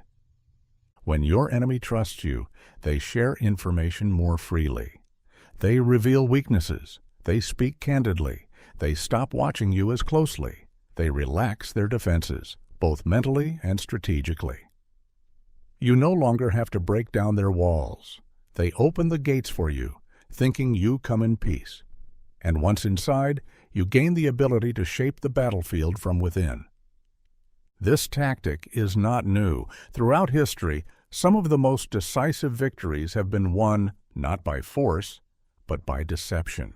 Leaders have faked alliances, signed treaties they never intended to honor, and played the role of loyal subordinate, all to lull their opponents into complacency. Once the moment was right, they struck, not just with weapons, but with precision, from a position of absolute advantage. That's the power of misdirected trust. Building this illusion requires discipline. You must speak in the language your enemy understands. Cooperation, humility, shared interest. You must be convincing, consistent, and calm. Any sign of aggression or false enthusiasm can ruin the act. The illusion must be airtight, woven into your behavior, your tone, even your silence. You may have to concede small victories, offer minor truths, or show vulnerability. Not because you are weak, but because you are building something far more dangerous: confidence in your reliability. Machiavelli would caution that once this illusion is built, you must be ready to act swiftly. Trust, once given, can evaporate quickly. The longer you wait, the more likely it is that your enemy will see through the act. The strike must be precise, decisive, and final, leaving no room for retaliation, because betrayal, once executed, is not something you can repeat with the same opponent. The illusion works only once. This tactic is not about sadism. It's about survival and supremacy. When you are the weaker party, or when open battle would cost too much, illusion becomes your greatest weapon. And when used correctly, your enemy will not only fall, they will fall confused, wondering how they ever believed in your sincerity in the first place. To be feared is useful. To be respected is powerful.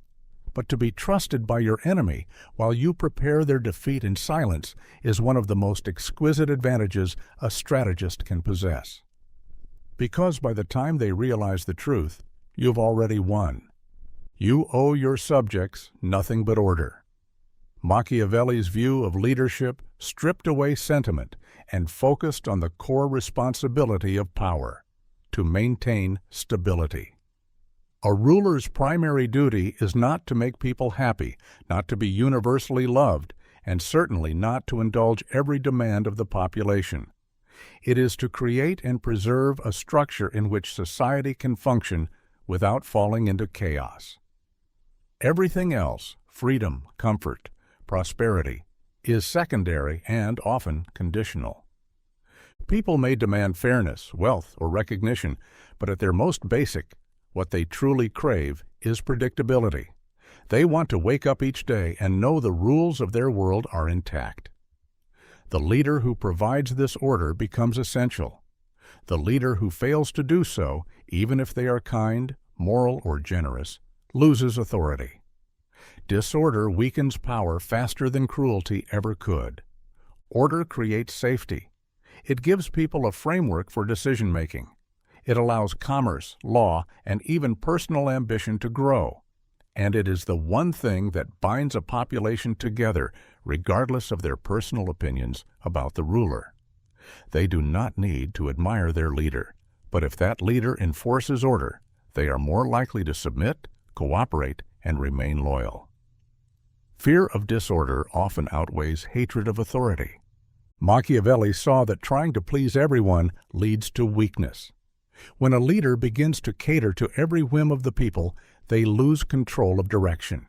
They begin to govern by reaction rather than strategy.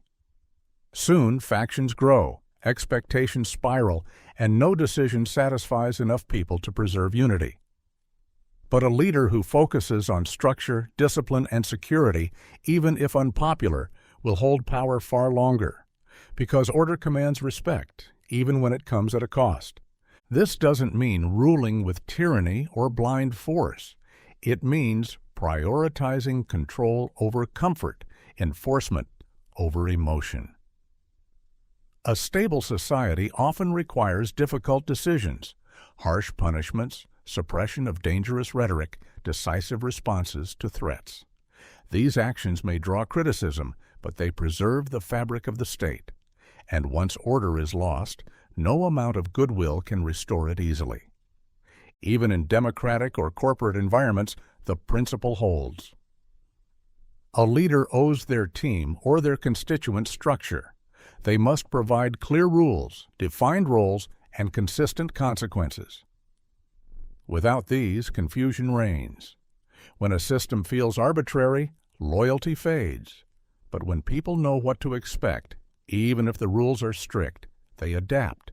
They learn how to succeed within that framework.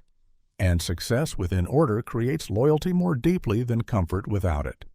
Those who demand more, approval, constant gratitude, emotional connection, are mistaking leadership for friendship. A ruler is not a parent, a therapist, or a servant. They are the architect of civilization's scaffolding. Their job is to maintain the system, protect the hierarchy, and neutralize anything that threatens stability. This might not make them beloved, but it will keep them in power. You do not owe your subjects affection, explanation, or validation. You owe them a world that functions. A world where justice is enforced, enemies are kept at bay, and chaos is not allowed to bloom. In the end, they may not remember your kindness, but they will remember your control. And that is what keeps a throne from crumbling. Do not give freedom to those who cannot use it. Machiavelli understood that freedom is not a universal good. It is a responsibility that not everyone is prepared to handle. The idea that all people are ready for liberty assumes a level of discipline, awareness, and maturity that history has repeatedly shown to be rare. When freedom is granted to those who lack the structure to manage it, it quickly degenerates into chaos, entitlement, and eventually tyranny. Freedom requires more than just the absence of control. It demands self-regulation, foresight, and the ability to balance individual desire with collective good. Without those qualities, freedom becomes license, a destructive force that unravels social order rather than elevates it. This is why revolutions so often lead not to lasting democracies, but to new forms of authoritarian rule. The people demand liberation, but when they receive it, they don't know what to do with it. The very structure they fought to dismantle suddenly becomes the thing they most desperately need to survive. Machiavelli saw this in the rise and fall of republics. Populations who had lived under monarchy or tyranny for generations were often incapable of governing themselves once freed. Without the discipline imposed from above, factions erupted, rivalries intensified, and self-interest tore the state apart. In these cases, freedom did not empower. It exposed weakness. It revealed the people's inability to think long-term, to compromise, or to submit to a higher purpose beyond their immediate gain. This principle extends far beyond politics. In any organization, giving complete autonomy to people who are untrained, untested, or immature in their judgment often leads to dysfunction. Teams without structure collapse into confusion. Individuals given too much authority without accountability make reckless decisions. Freedom in the hands of the unprepared is like handing a weapon to someone who doesn't know how to use it. It doesn't lead to strength. It leads to harm. A wise leader does not offer freedom as a gift. They offer it as a reward for proven capability. It must be earned, not given. Only those who have demonstrated the discipline to act with integrity, the wisdom to delay gratification, and the foresight to see beyond personal gain should be trusted with freedom. And even then, it must be watched, shaped, and occasionally restrained. Unlimited freedom, even in the hands of the capable, can be corrupting over time. This does not mean a ruler should deny freedom to all. It means they must recognize the cost of granting it prematurely. They must build the foundations first: law, education, cultural discipline, before loosening control. And even then, they must remain vigilant. Because the moment freedom becomes an excuse for selfishness or insubordination, it ceases to be liberty and becomes a threat. Machiavelli would argue that it is not cruel to withhold freedom from the unready.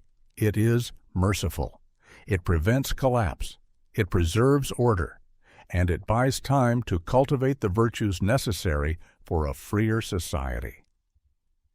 Because freedom without preparation is not liberation. It is a slow and silent form of destruction. Only when people are trained to handle liberty can it truly serve as a force for strength rather than a catalyst for downfall. Stir up fear, then sell protection. Machiavelli understood that power is often built not on peace and security, but on the perception of danger and the ability to offer a solution to that danger. People respond more urgently to fear than to reason, more quickly to threat than to opportunity. When they feel endangered, they do not think critically. They seek safety. And the one who can both introduce the fear and offer the protection becomes indispensable. This is one of the oldest strategies in politics, business, religion, and warfare. The creation of fear generates demand. It creates urgency, dependence, and submission. When people feel vulnerable, whether to violence, poverty, disease, or social instability, they become easier to influence.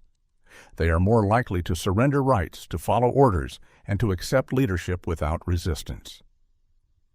The key is to ensure that the fear is just real enough to provoke concern, but just vague enough to prevent rational evaluation. Once fear takes hold, the person who offers protection immediately gains leverage.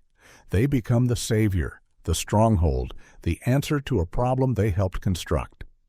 This dual role, the one who triggers the alarm and then turns off the siren, is what grants them enduring control.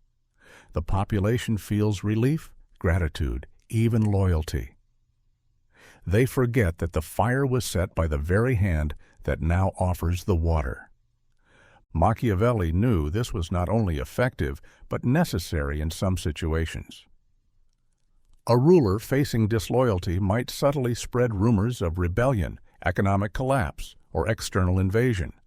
The people, fearing chaos, will cling more tightly to authority, accept stricter laws, or even support the elimination of perceived threats. The ruler, now seen as the guardian of order, strengthens their position without having to fight a real war. Fear becomes the invisible chain that binds the people to power. This tactic isn't limited to governments.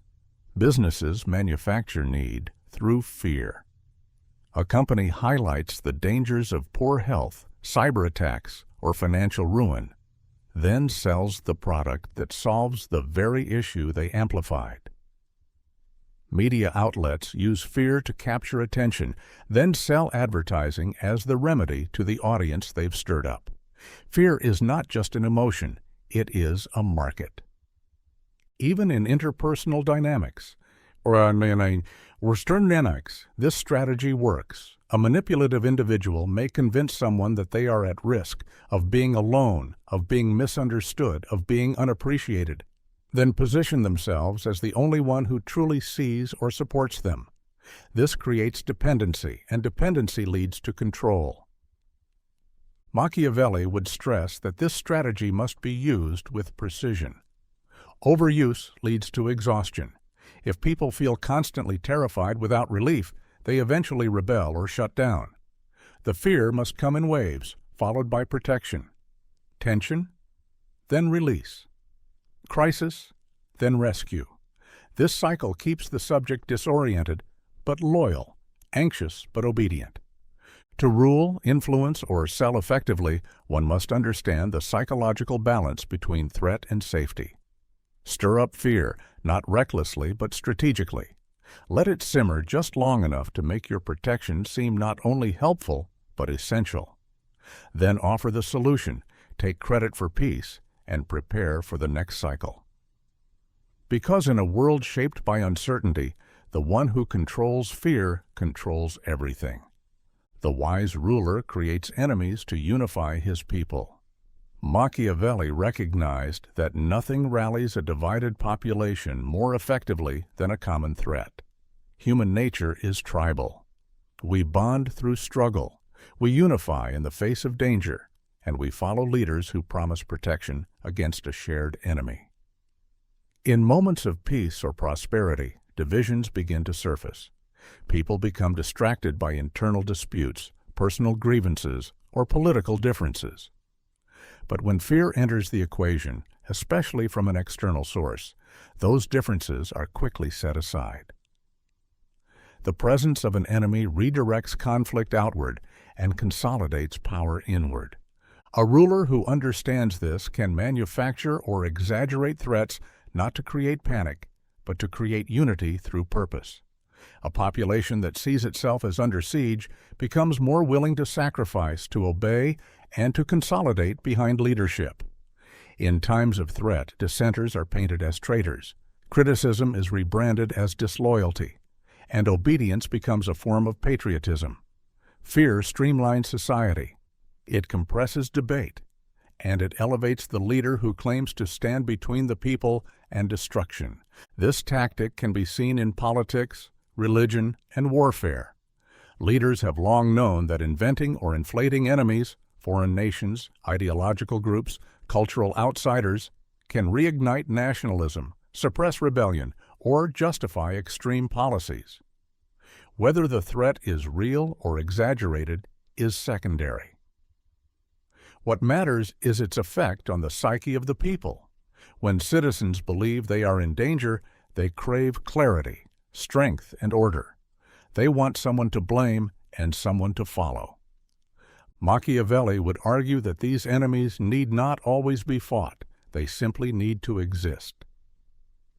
Their presence, even abstract or symbolic, serves the ruler.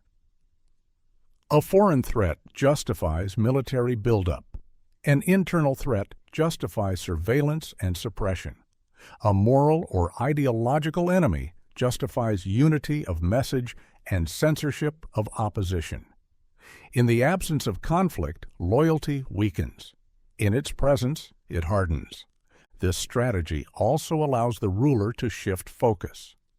Instead of being judged on domestic shortcomings, economic failure, political scandals, corruption, the ruler becomes the face of national defense.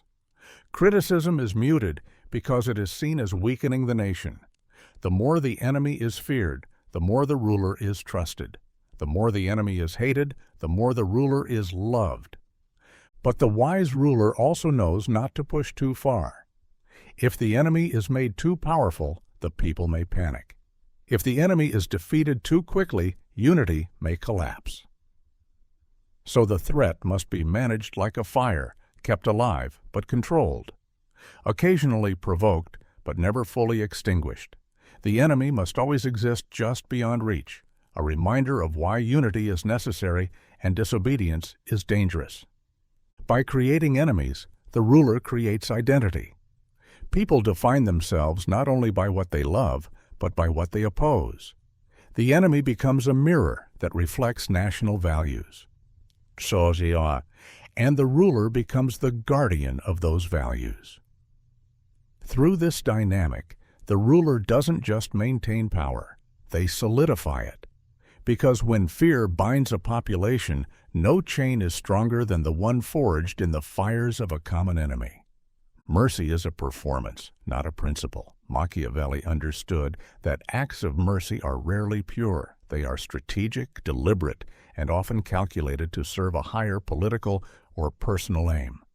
Leaders who offer mercy do so not because it is always morally right, but because it serves a purpose, enhancing their image, calming unrest, or controlling a narrative. Mercy, when used effectively, is not weakness. It is theater. It is a display of power disguised as kindness. True mercy, if applied indiscriminately, can be dangerous. If a ruler forgives too often, they encourage rebellion. If criminals are pardoned regularly, laws lose their weight. If enemies are shown compassion without condition, they return emboldened. In this sense, mercy becomes a license for disobedience, not a tool for stability. Machiavelli warned against mercy that undermines authority. Instead, he advised rulers to show mercy only when it strengthens their rule, not when it appeases emotion. The value of mercy lies in its rarity. When used sparingly, it shocks the system. It reminds the people that the ruler, though capable of cruelty, is also capable of restraint. It casts the leader in a divine light, above petty vengeance, magnanimous in victory. But this effect only works if people also believe that cruelty is within reach. Mercy must be seen as a choice, not a default. If a ruler is always forgiving, their mercy loses meaning. But if a ruler is known for being strict, even ruthless, a single act of mercy becomes a powerful symbol. This is why mercy must be performed with precision. It must be public, dramatic, and purposeful. A pardon should be delivered in front of an audience. A prisoner should be spared with a speech that emphasizes the ruler's strength and control.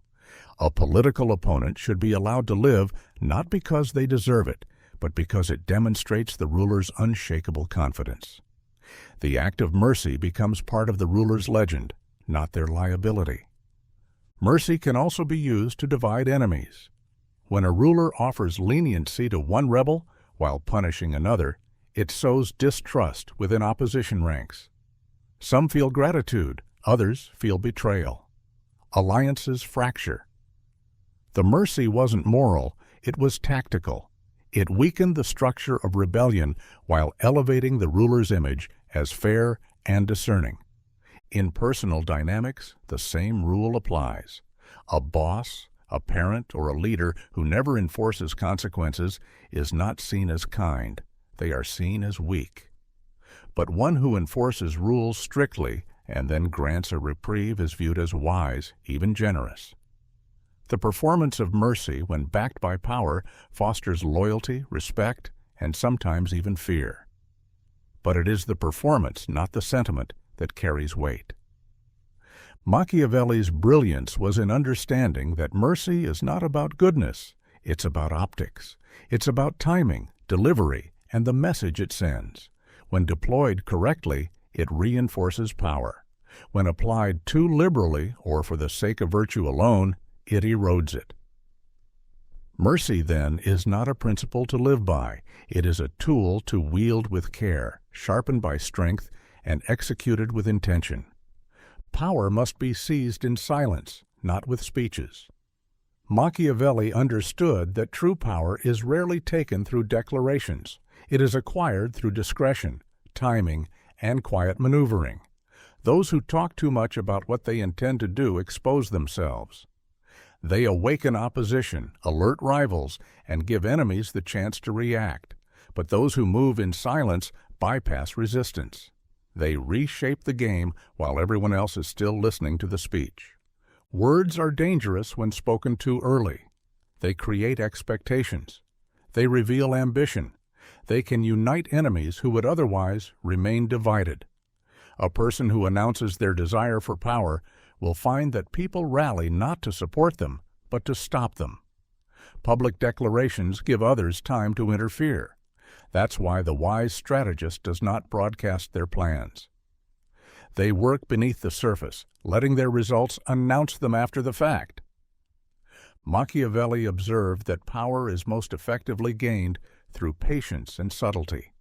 The silent rise of a prince is often more stable than the loud ascent of a revolutionary. The latter may gain attention, even admiration, but it also attracts scrutiny. The former builds foundations in secret, positions allies quietly, removes obstacles one by one, and appears fully formed when the moment comes. By the time others realize what has happened, the power has already shifted. This approach works because most people are distracted by performance. They listen to the speech, they debate the rhetoric, they analyze the intentions, but they miss the real moves being made. The true operator knows this. While others talk about principles, ideals, or visions, the one who moves silently is consolidating influence. They're making deals in private, cultivating loyalty behind the curtain and gradually undermining rivals without drawing attention. Silence is not passivity, it is strategy. It's the space in which power grows undisturbed. It allows for flexibility. When you speak, you commit. When you remain silent, you remain unpredictable. Silence creates mystery. And in politics and power, mystery is a weapon. People fear what they cannot understand. They hesitate in the face of uncertainty.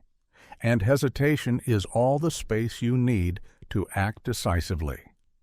Machiavelli would warn that even allies must be kept partially in the dark. Over-disclosure weakens your position. Those closest to you may begin to question your intentions or try to match your ambition. But when they do not know the full extent of your moves, they remain dependent on your leadership. They follow the structure you've created without realizing how little control they have over it. When the moment to seize power comes, do so without fanfare. Let the change seem inevitable. Let it appear as though it was always meant to happen. The silence that preceded your rise will now be seen as calm confidence, and your success will seem less like a takeover, more like a natural transition. The louder you speak, the more resistance you create. The more you show, the more you give away. But when you move quietly, deliberately, and without announcing your intent, you gain the greatest advantage of all: surprise. And in the game of power, surprise often wins before the battle even begins. Most men would rather feel safe than be free. This is not an accusation, it's an observation. Machiavelli understood that while people may praise liberty in public, in private, they will often trade it for comfort, order, and predictability. Freedom demands risk, responsibility, and uncertainty, and for many, those burdens outweigh the value of autonomy. Safety, on the other hand, offers stability, familiarity, and protection, even if it comes at the cost of personal sovereignty. Freedom requires courage. It asks individuals to make decisions for themselves, to face the unknown without guarantees, and to accept the consequences of their own actions. But safety, especially when offered by a strong state or dominant figure, relieves people of that burden. It provides structure. It promises protection from chaos. And in times of fear or instability, even the most freedom-loving citizens will often welcome control, so long as it shields them from discomfort. Machiavelli saw this dynamic clearly in politics. The prince who could offer peace and order, even through strict or autocratic measures, was often preferred over the republic that demanded constant civic engagement and personal sacrifice. A ruler who eliminated uncertainty, even at the cost of liberty, could maintain power more easily than one who handed too much control to the people. Because when people feel secure, they stop asking questions. They begin to value the provider of safety more than the idea of self-governance. History is filled with examples of populations voluntarily surrendering freedom for a sense of order. When societies face war, economic collapse, or social unrest, they turn to strong leaders, not idealists. The promise of restored safety, be it through law, military, or economic control, is more seductive than the abstract promise of liberty. Freedom becomes a luxury. Safety becomes a need. This is why wise rulers don't need to take freedom. They simply need to make people feel unsafe. Once fear sets in, once uncertainty begins to spread, people will demand intervention. They will beg for rules, for structure, for someone to take responsibility. And the leader who answers that call gains power not by force, but by invitation. The people will build their own cages as long as someone tells them it's for their protection. This doesn't mean all authority is oppressive, nor that all citizens are cowards. But it reveals a fundamental truth. Freedom is harder to live with than safety. It requires inner strength, discipline, and the ability to think beyond immediate survival. And not everyone wants that burden. Most want clarity, direction, and something to lean on. They want a system that makes their choices for them, or at least narrows the field, so they don't feel overwhelmed. Machiavelli would argue that a ruler must understand this balance. If you offer too much liberty, you create instability. But if you offer too much control, you invite rebellion. The key is to recognize that people will tolerate a surprising amount of constraint if you make them feel protected. And once they feel safe, they will not ask whether they are free. They will thank you for the illusion of peace and call it freedom. In politics, blood washes away hesitation. Machiavelli understood that power, once challenged, must be re-established not through words, but through decisive, even brutal action. Hesitation is weakness, and weakness invites rebellion. In the realm of politics, where perception determines authority, a leader who hesitates in the face of opposition not only risks losing control, they invite others to test the limits of their tolerance. But when blood is spilled, when punishment is swift, visible, and final, it sends a message that no amount of negotiation or compromise can replicate. Resistance has consequences. Violence, when applied strategically, restores clarity. It removes uncertainty from the minds of both allies and enemies. In the political arena, enemies often grow bold when they sense indecision.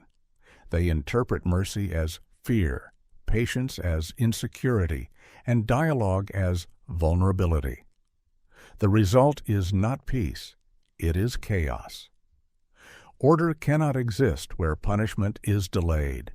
When a ruler takes swift and ruthless action, it creates a boundary no one dares cross. It reestablishes the hierarchy of power without debate. This is not a call for blind cruelty. Machiavelli warned against excessive or random violence. Brutality should never be a habit. It should be a tool. A targeted strike, a high-profile purge, or the public fall of a key figure can reset the political balance without turning the ruler into a tyrant. It's not the scale of the violence that matters. It's the symbolism. Blood, when spilled in response to treachery or disorder, is a warning. It says, this is the price of disobedience. The key is timing. Violence must come at the right moment, before disorder spreads, before rivals gain momentum. It must feel inevitable, not emotional. If a ruler acts too soon, they appear paranoid. Too late, and they appear weak. But just in time, and they appear unstoppable. The public may grumble, but deep down, they feel safer under a ruler who eliminates threats with certainty than under one who allows problems to linger and multiply. Political violence also creates space. It removes those who would sabotage from within, and it silences those who would incite rebellion from without. But more than anything, it erases ambiguity. Politics thrives on ambiguity when a leader hesitates. Factions grow bold, opportunists whisper. But once action is taken, once power is asserted without apology, ambiguity disappears. People fall back into place, either out of fear or out of respect. There's also a psychological effect on the ruler. Once blood is shed, hesitation vanishes not just from others, but from within. The ruler becomes resolved. Decisions are made more quickly. Doubt recedes. Because to commit to force is to commit fully to power. After that point, there is no going back, and that certainty fuels momentum. Machiavelli would remind us that people may protest violence, but they respect authority. And when disorder threatens a state, speeches, reforms, or apologies won't restore control. But a single, decisive act, executed without hesitation, clears the field. Blood, as harsh as it sounds, ends arguments. It closes debate, and in doing so, it restores the silence in which power can thrive again. Use religion as a leash, not a guide. Machiavelli recognized the immense power religion holds, not as a path to personal virtue, but as a tool of governance. Faith commands loyalty, obedience, and emotional attachment. People will die for it, kill for it, submit under it. A ruler who understands this doesn't need to believe in divine law to benefit from it. Instead, he uses religion as a leash, something to control the people's behavior while he remains free to act above the rules he promotes. Religion, in Machiavelli's eyes, was never about truth. It was about control. A population that believes its leader is chosen by God or aligned with divine will is less likely to rebel, less likely to question, and far more likely to accept hardship as part of a divine plan. When people are taught that their suffering is noble or that obedience is holy, they will police themselves more effectively than any army ever could.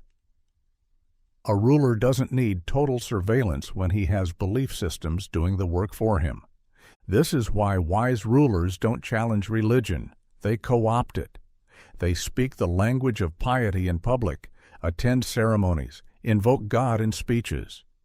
They align themselves with sacred symbols and righteous causes. But in private, they make decisions based on logic, power, and necessity, not scripture.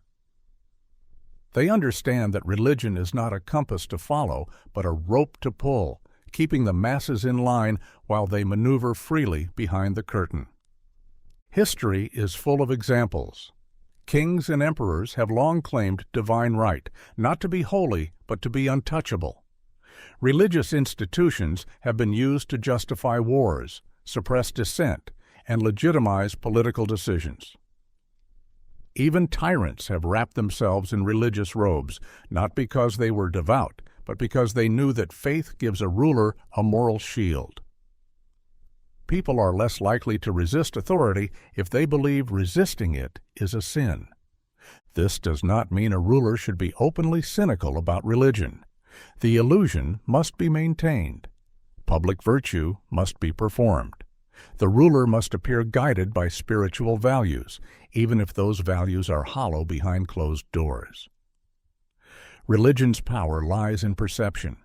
It works only if people believe the leader believes. So the performance must be flawless.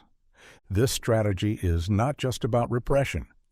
Religion can be used to unify, to inspire, to direct energy toward productive ends. A ruler can channel religious fervor into national pride, public service, or military conquest. He can calm unrest by declaring national days of prayer or declaring political setbacks as divine tests. In moments of uncertainty, religious symbolism provides emotional clarity. It turns confusion into conviction. But the moment a ruler begins to truly follow religion as a personal guide, he begins to limit his options. Religious laws, when taken seriously, restrict action. They create moral boundaries that do not always align with political needs. That is why the smart ruler honors religion publicly, but remains strategically independent. He lets religion rule the people while he rules the state. In this balance, religion becomes not a burden, but a bridle. The people walk willingly into control, convinced they are serving something higher. And the ruler, holding the leash, never has to raise his voice. Faith does the work for him. Virtue without results is a vice. Machiavelli believed that the value of any quality, no matter how noble it appears, is determined not by intention, but by outcome. A leader who is honest but ineffective, merciful but powerless, or principled but unable to deliver results is not virtuous in practice. They are a liability. In the political world, where stability, order, and power determine the fate of entire states, virtue that produces no tangible result is not a strength. It is a weakness disguised as morality. People admire virtue, but they follow results. They want safety, prosperity, and leadership that secures their lives and property. A ruler who clings to ethical ideals without the ability to achieve meaningful goals is soon discarded, because good intentions alone do not maintain peace, feed the hungry, or repel enemies. Worse, those good intentions can be exploited. Enemies, both internal and external, recognize a leader's inflexible virtue as a vulnerability, a soft spot that can be used against them. A ruler who refuses to punish out of mercy encourages rebellion. One who refuses to deceive out of honesty is easily outmaneuvered. One who avoids cruelty out of compassion may fail to stop threats in time. And while the people may initially applaud these qualities, they will soon turn when the results are lacking. Their praise is shallow and short-lived. Failure erases virtue in the eyes of the public. Machiavelli never argued against virtue itself. He understood the power of appearing virtuous, of using morality as a tool to gain trust and loyalty.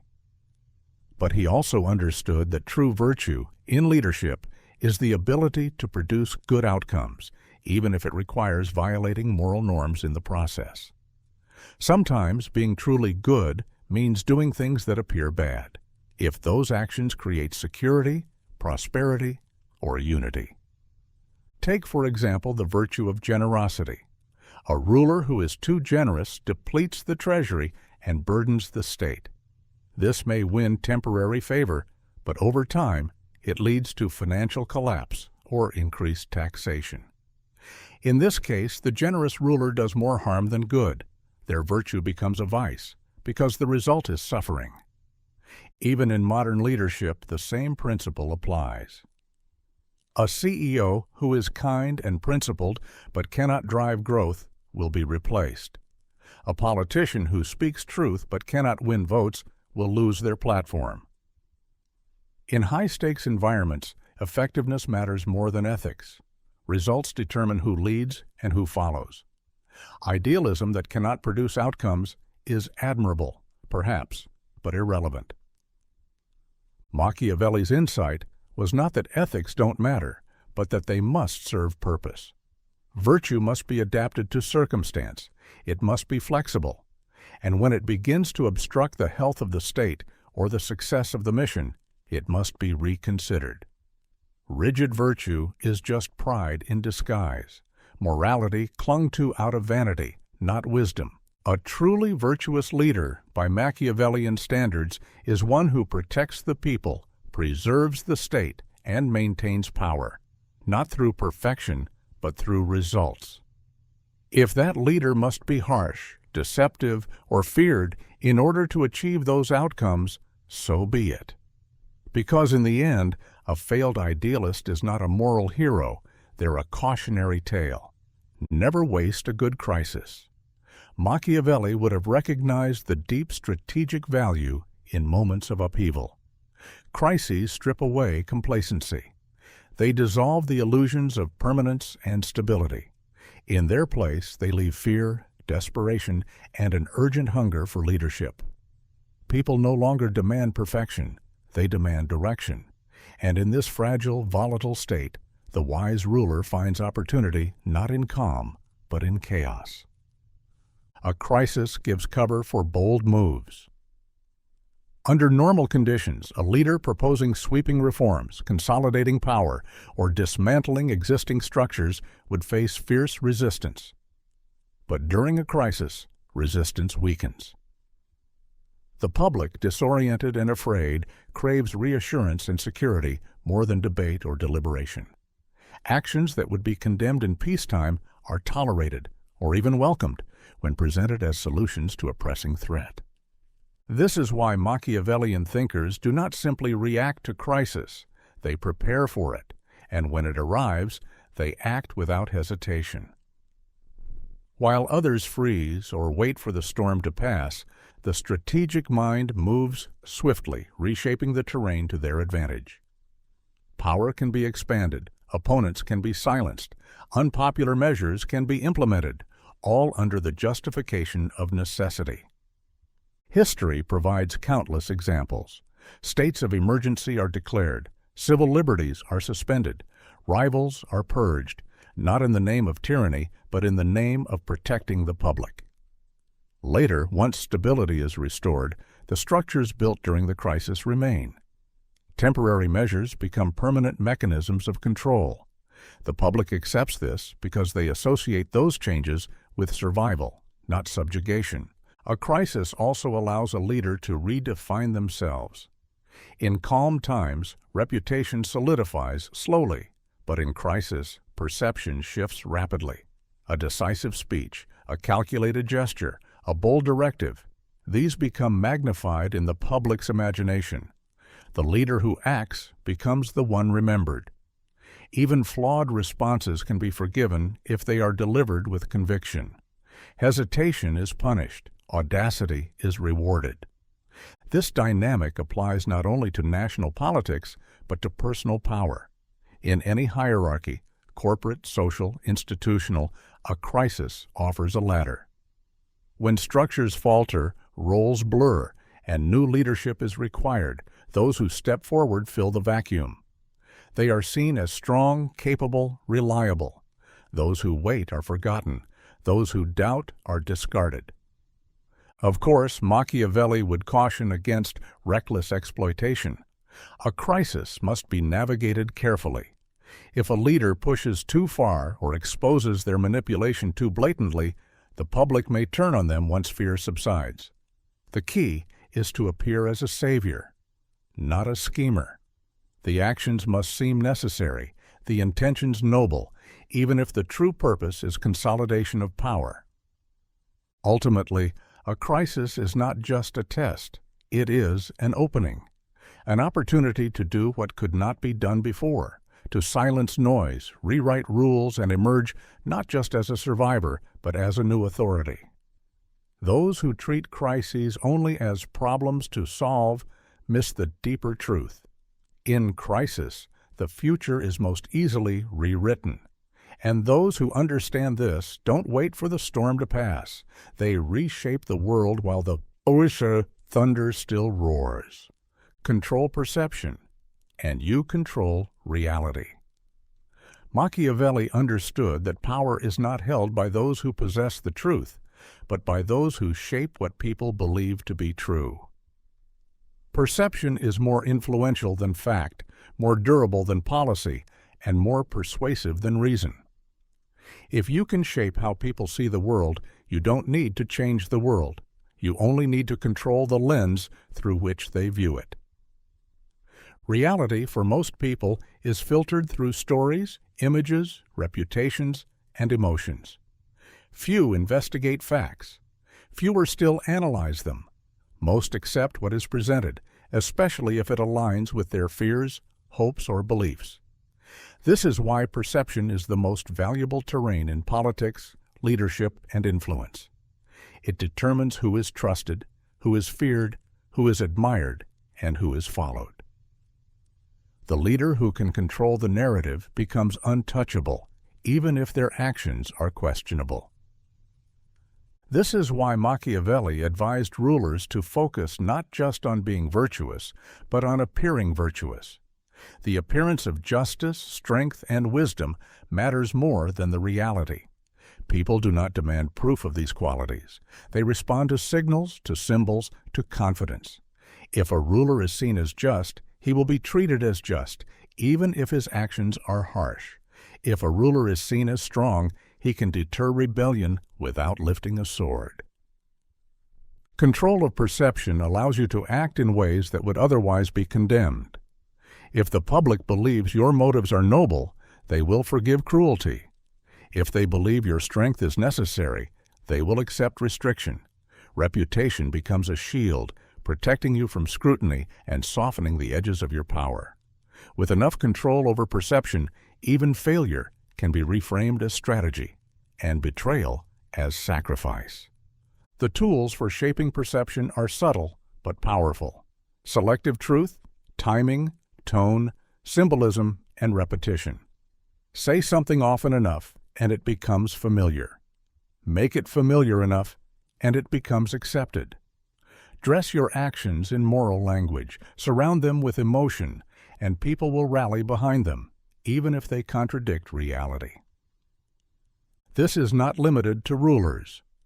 In business, an entrepreneur with a compelling narrative will attract investors, even if the product is unproven.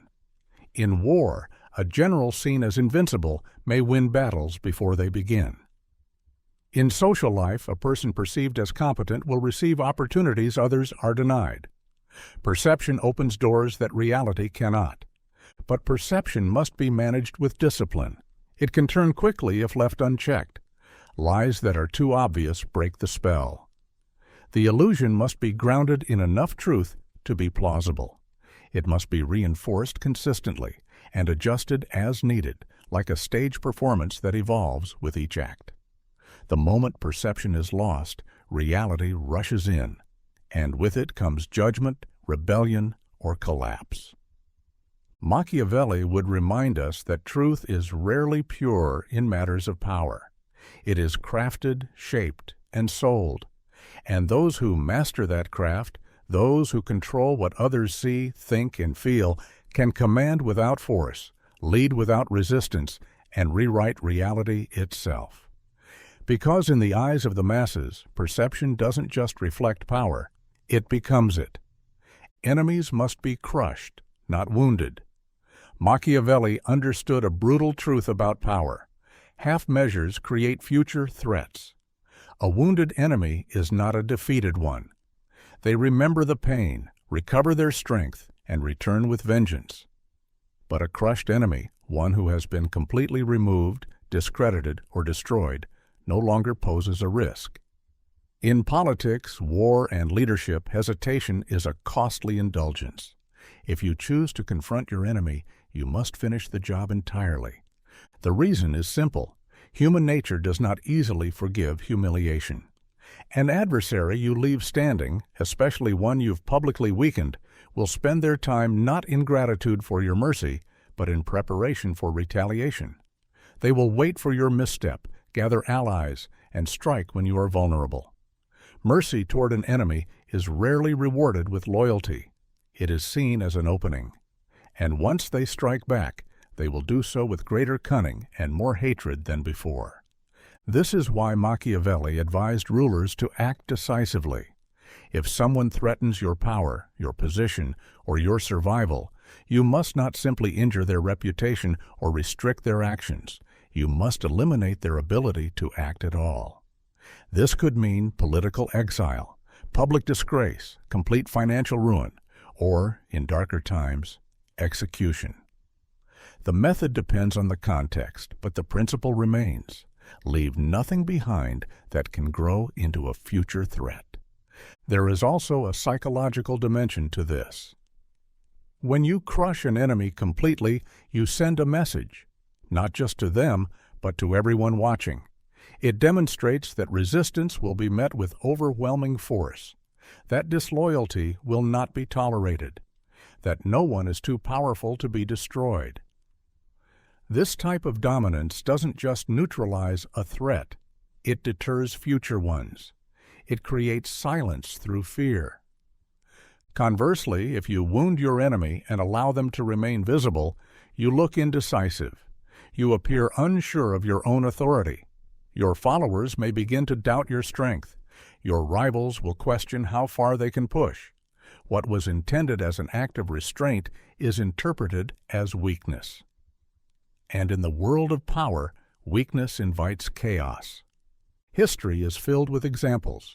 Leaders who purged their enemies completely created lasting empires. Those who tried to rule with clemency toward rivals often faced betrayal. The lesson is clear. Power is preserved not through kindness, but through finality. You do not negotiate with those who have already proven they would undo you. You silence them. That silence does not need to be literal or violent. In modern contexts, it may mean legal ruin, public discrediting, or strategic marginalization. The essential idea is that an enemy is not truly defeated until they can no longer rise again. Anything less is not peace. It is delay. And delay is dangerous. Machiavelli would argue that true cruelty is found in leaving enemies alive long enough to hope.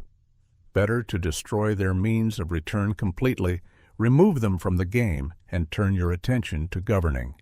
Because when you crush an enemy, you do not just protect your position. You end the conflict before it becomes your downfall. Rebellion often begins with kindness.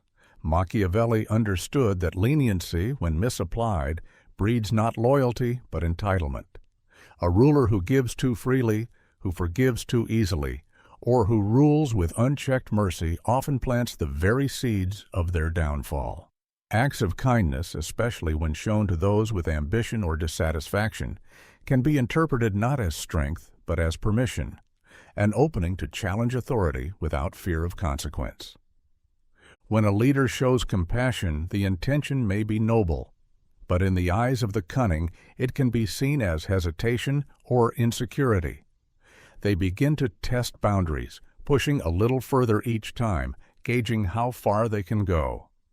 What began as a favor becomes an expectation.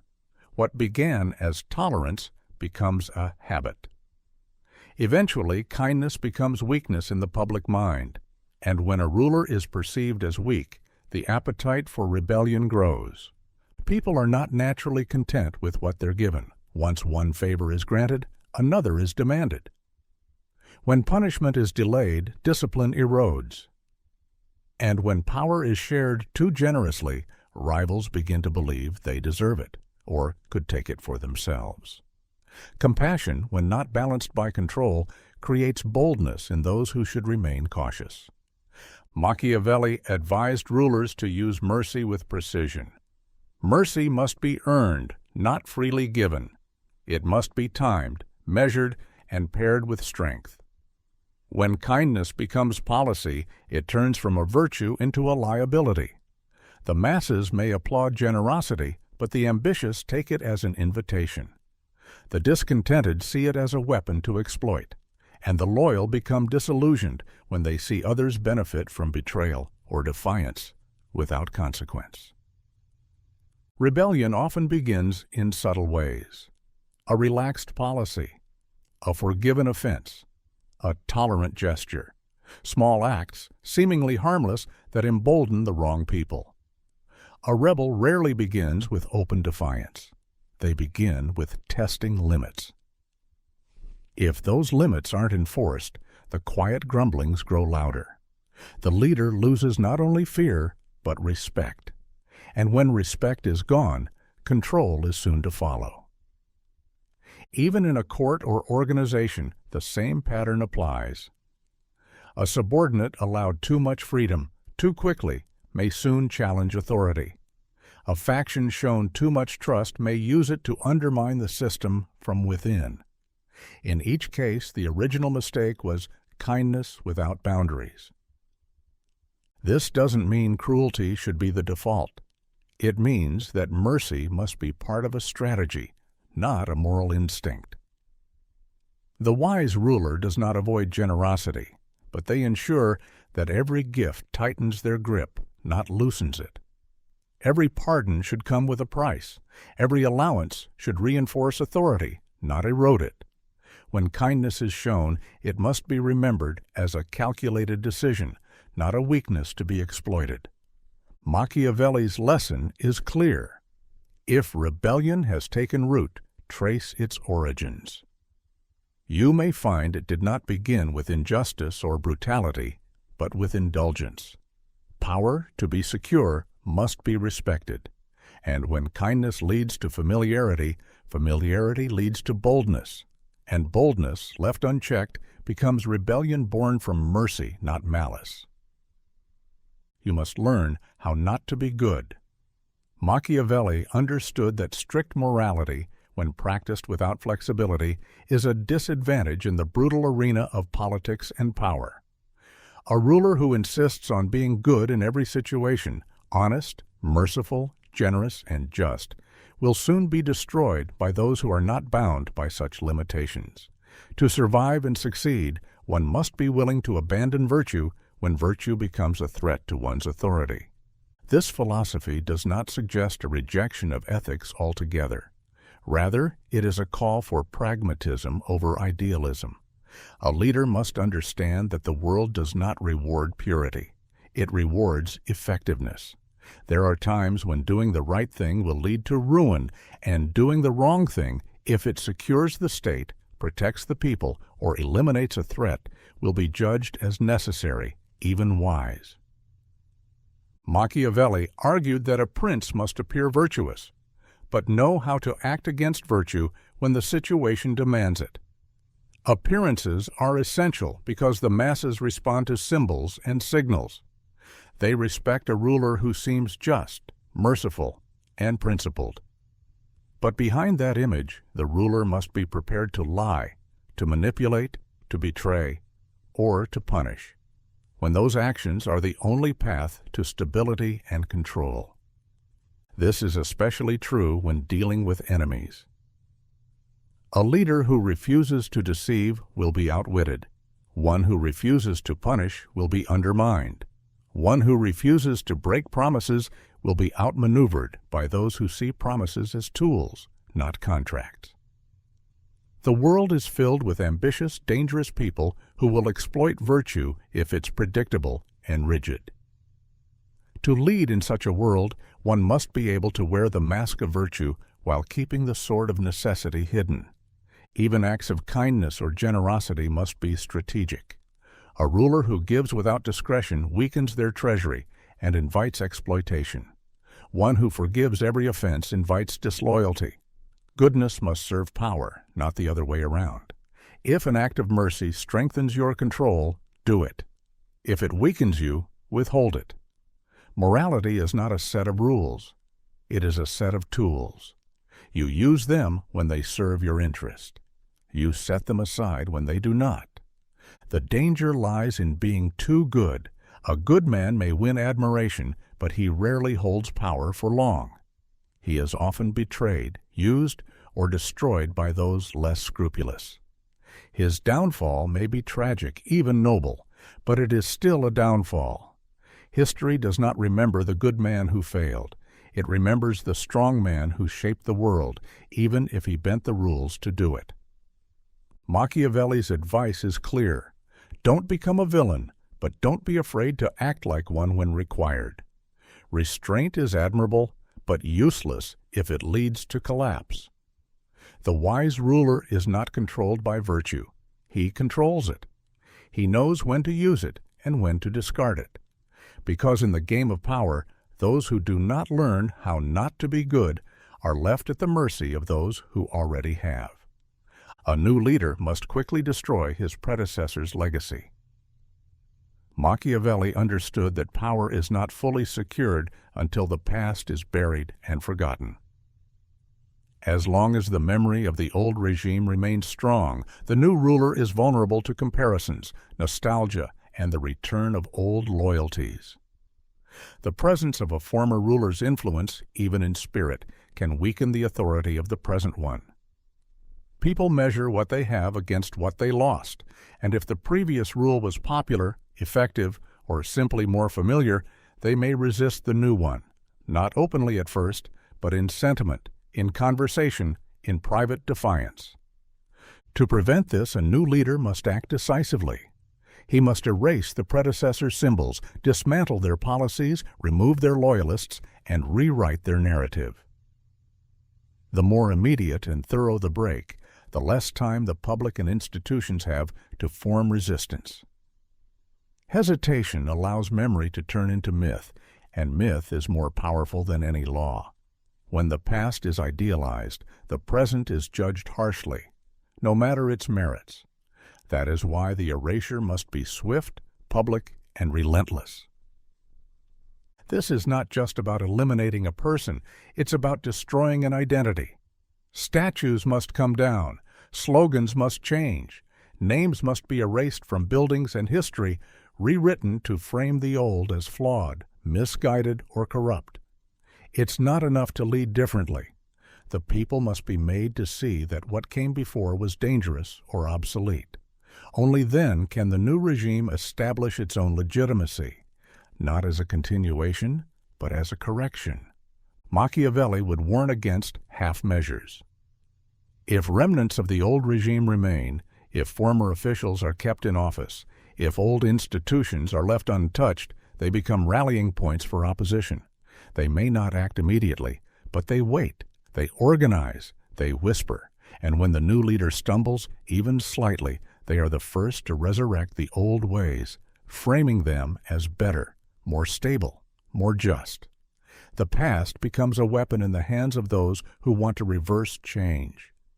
Even if the predecessor was weak or unpopular, the instinct to romanticize the past is strong in people.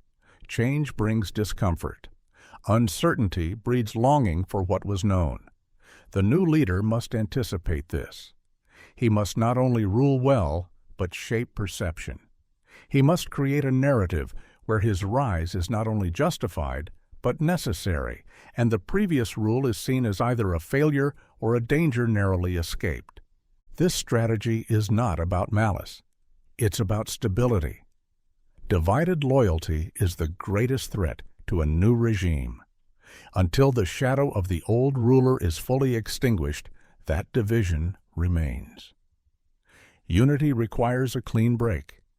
Authority demands singular devotion, and that means the predecessor's legacy cannot be preserved, honored, or even debated. It must be dismantled, piece by piece, until nothing remains that can compete with the present. In power, memory is dangerous. A ruler who understands this will not hesitate to erase what came before, because only when the past is dead can the future be fully born. Truth is powerless without force behind it. Machiavelli understood that truth, on its own, does not command obedience, change behavior, or protect itself from being ignored, twisted, or silenced. In the real world, where ambition, fear, and power dominate, truth is only as influential as the will and strength that stand behind it. Force gives truth weight. Without it, truth becomes nothing more than a whisper in a storm of louder voices. People like to believe that truth will prevail simply because it is true. But history proves otherwise.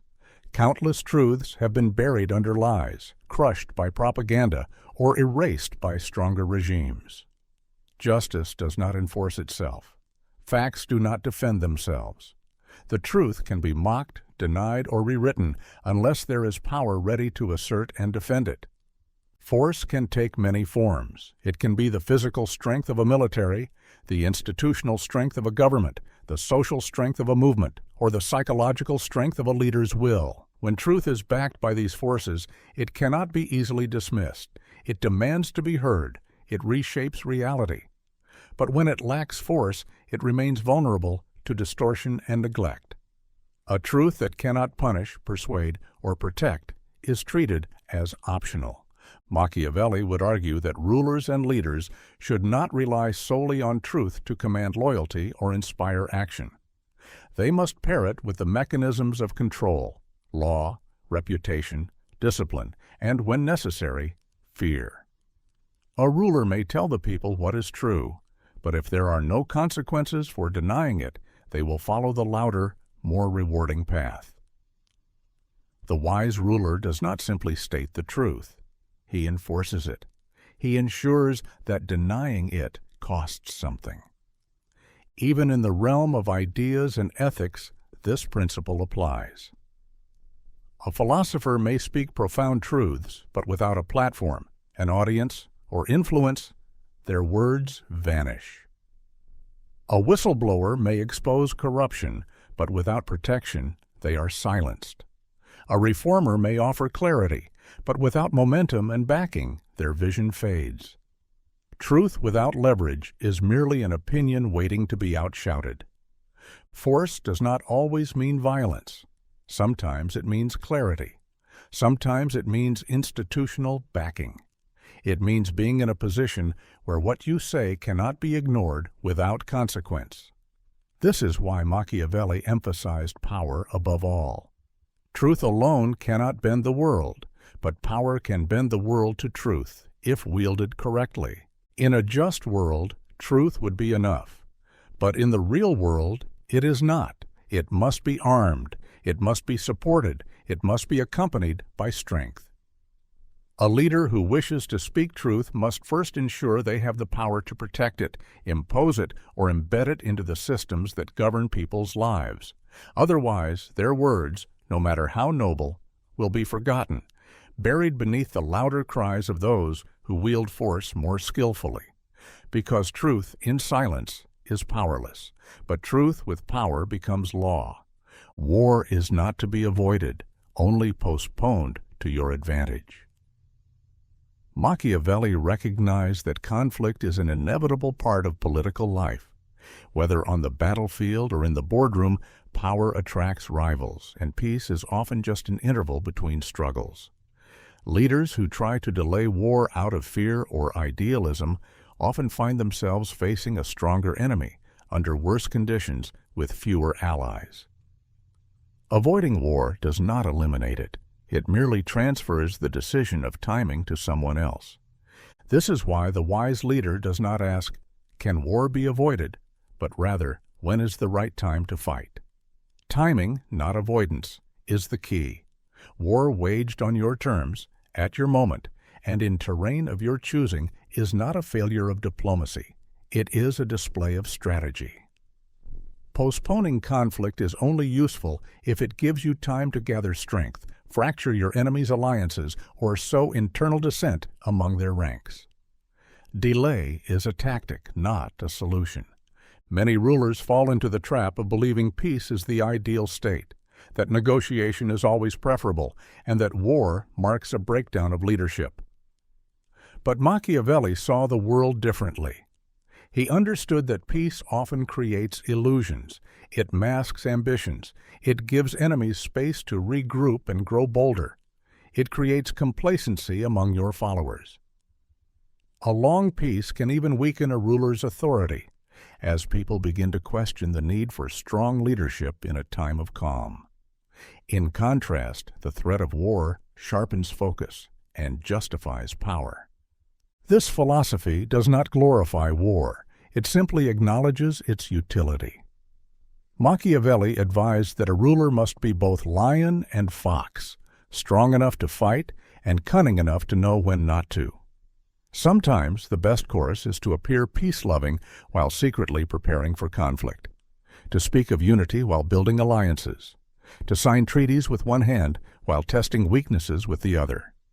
Delaying war is only virtuous if you are using the delay to gain superiority. A leader who delays without preparing for the inevitable is not buying time. They are squandering it. When war eventually comes, and it will, they will face it not as a choice, but as a crisis.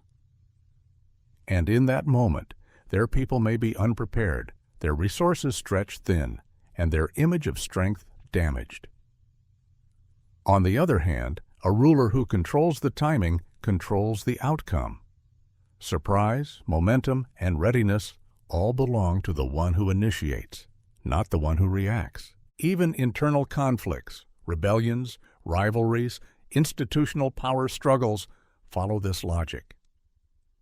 If you know that confrontation is on the horizon, do not wait until your enemy is ready.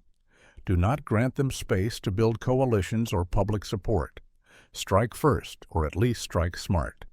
Postpone only if the pause gives you leverage.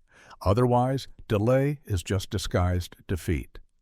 Machiavelli would argue that leaders must think of war not as a failure of peace, but as a tool of politics. It is not always necessary, but it is always possible. And when it becomes inevitable, the greatest mistake is to face it at someone else's chosen hour. Because war delayed without purpose is war lost before it begins. Loyalty is rented, not owned. Machiavelli understood that in the realm of power, loyalty is rarely permanent. It is not given unconditionally, nor is it immune to change. People align themselves with leaders, causes, or institutions not out of pure devotion, but out of interest, security, reward, opportunity, or fear. As long as those interests are being met, loyalty appears solid, but the moment circumstances shift, that loyalty can evaporate, redirect, or turn hostile.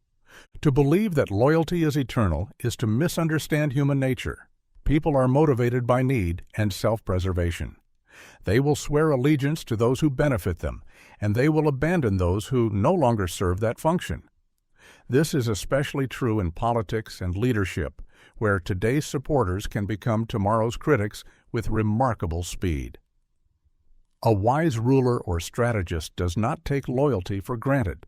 They maintain it actively by continually providing incentives or reinforcing control.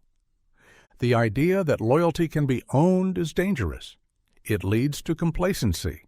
Leaders assume that because people have pledged themselves once, they will never defect. But this static view fails to account for ambition, resentment, fear, or shifting alliances. A servant who was once grateful may grow envious.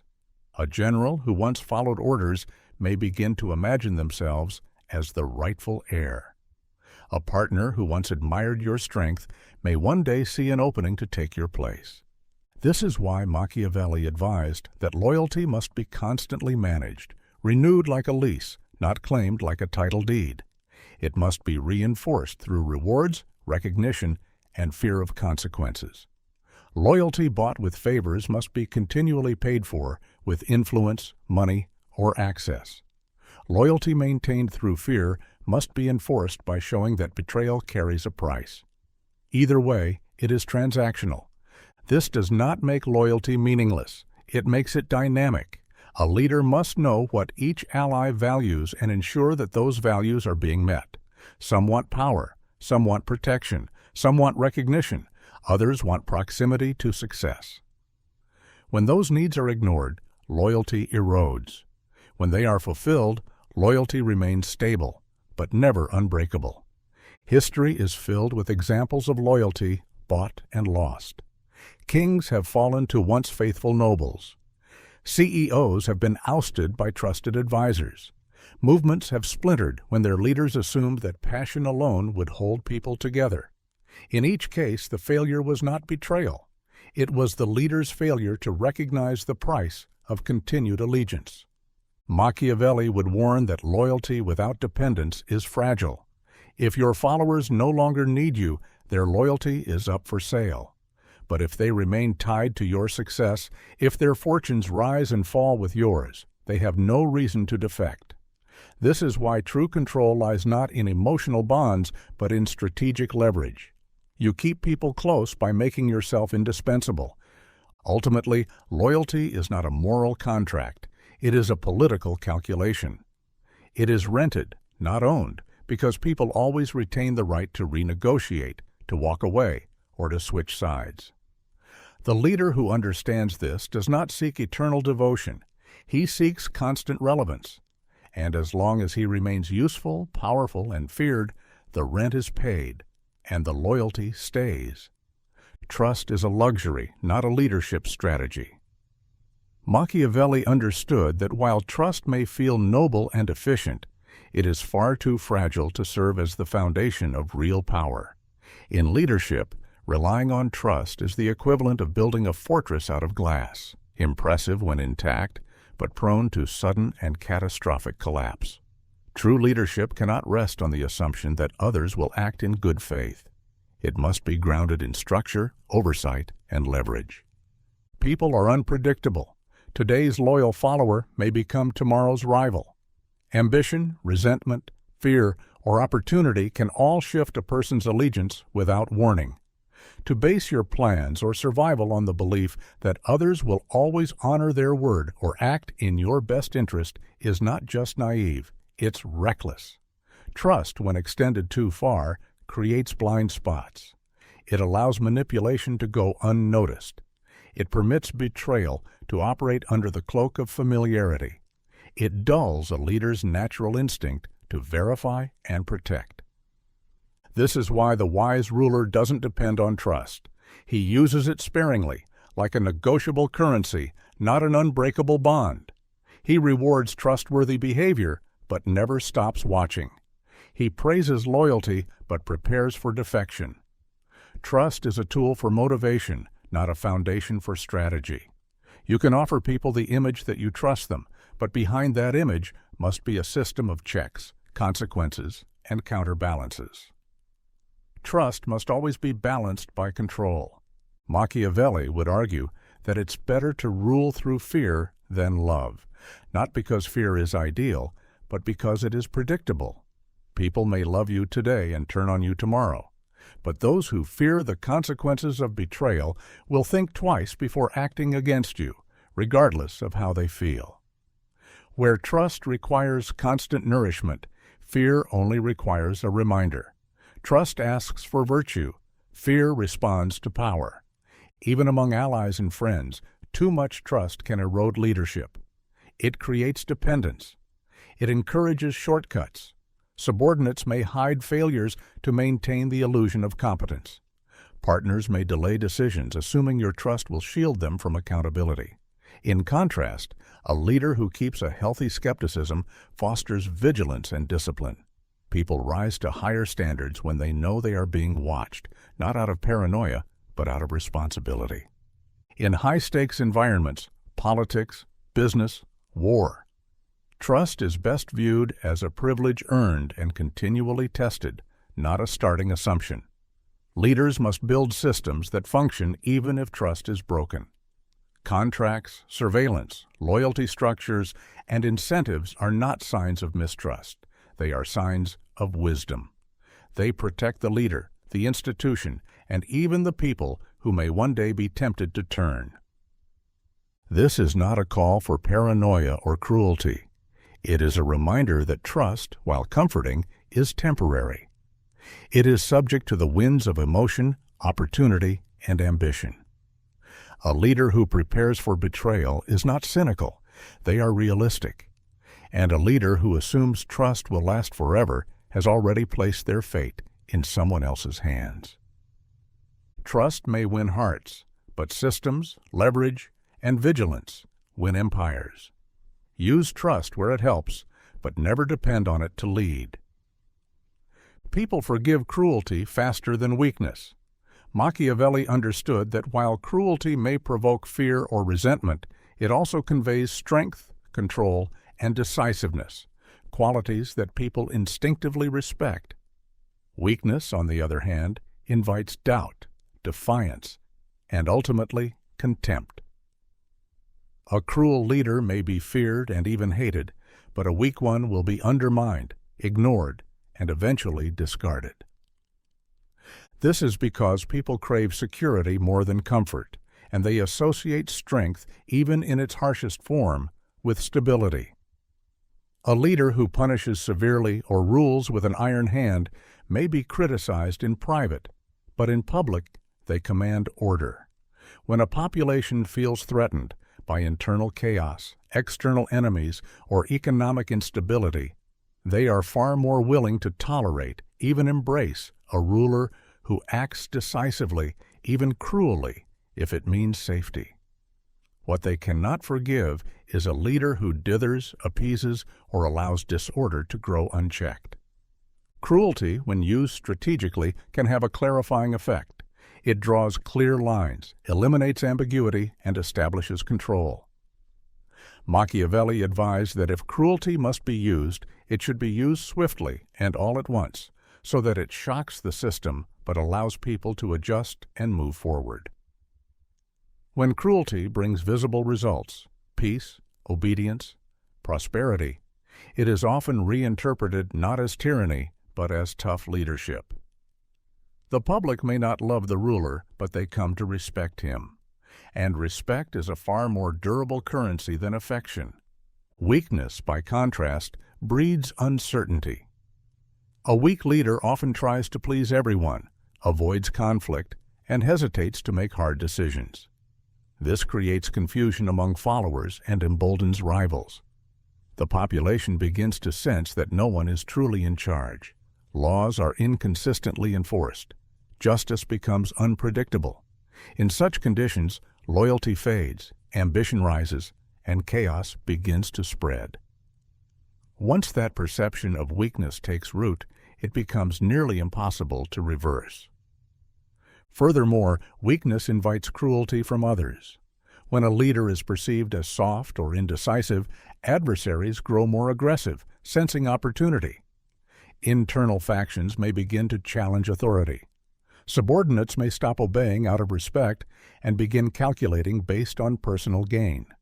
In the absence of strength, everyone starts acting in their own interest. It is not the leader's mercy they remember. It is the disorder that came with it. This does not mean cruelty should be constant or unrestrained. Machiavelli warned against excessive violence or arbitrary punishment. The point is not to be feared for the sake of fear, but to be feared when necessary and always respected. A reputation for strength, even if earned through cruelty, maintains order. A reputation for weakness destroys it. In the end, people are pragmatic. They may complain about harsh treatment, but if it leads to stability, they adjust. They remember the peace more than the pain. But when a leader is too weak to lead, too afraid to act, or too eager to be liked, what they remember is the collapse, and they rarely forgive the hand that let it happen.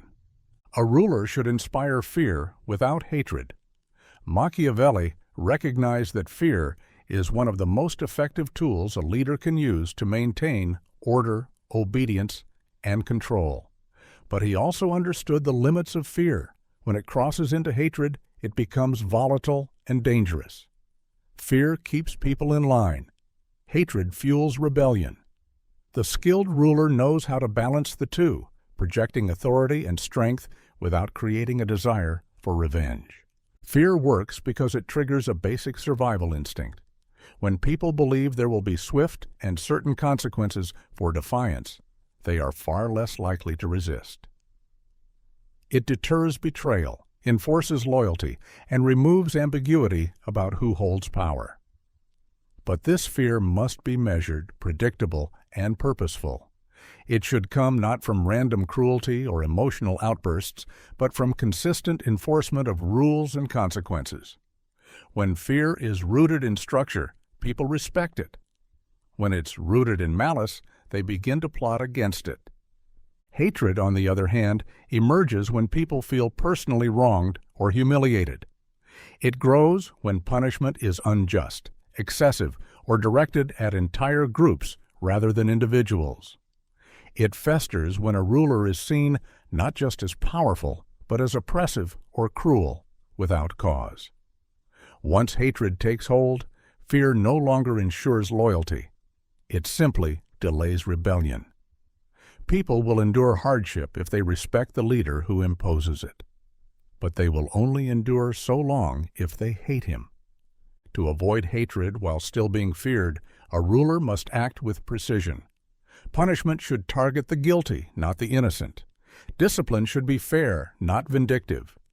A ruler must avoid touching the things people hold most dear: their property, their families, their sense of dignity.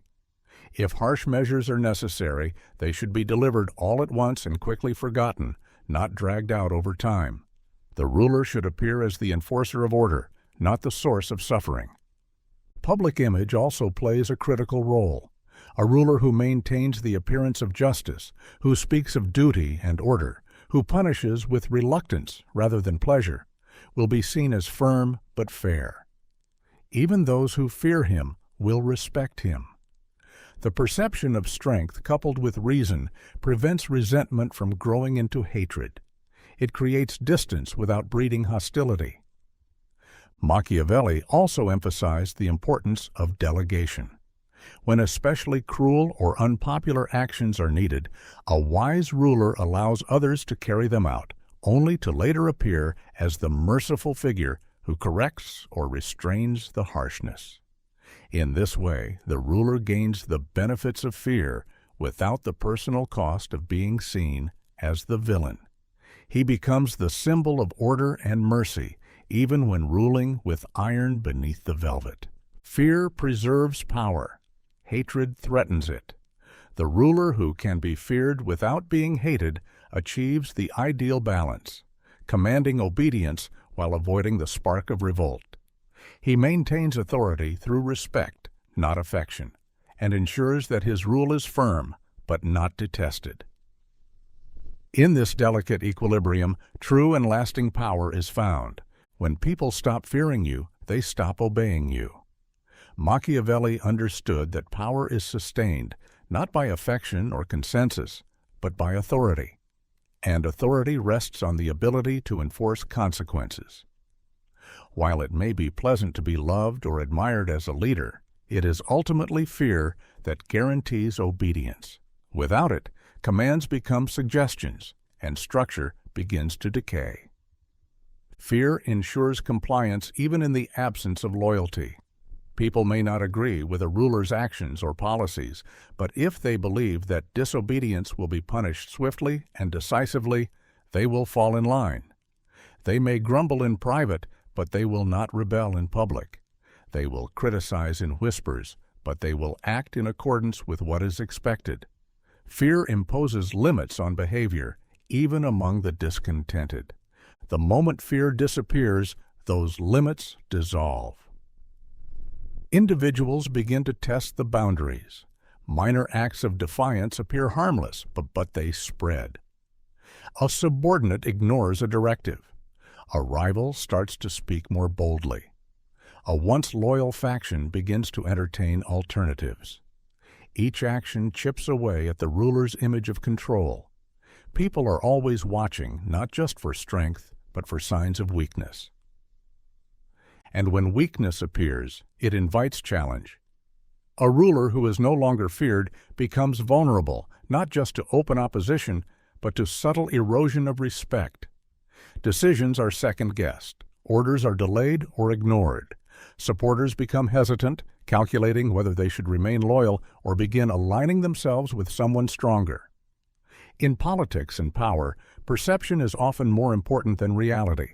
And once the perception of fear is gone, so is the illusion of invincibility. This does not mean a ruler must rule through terror. Excessive cruelty breeds hatred, and hatred can be more dangerous than rebellion.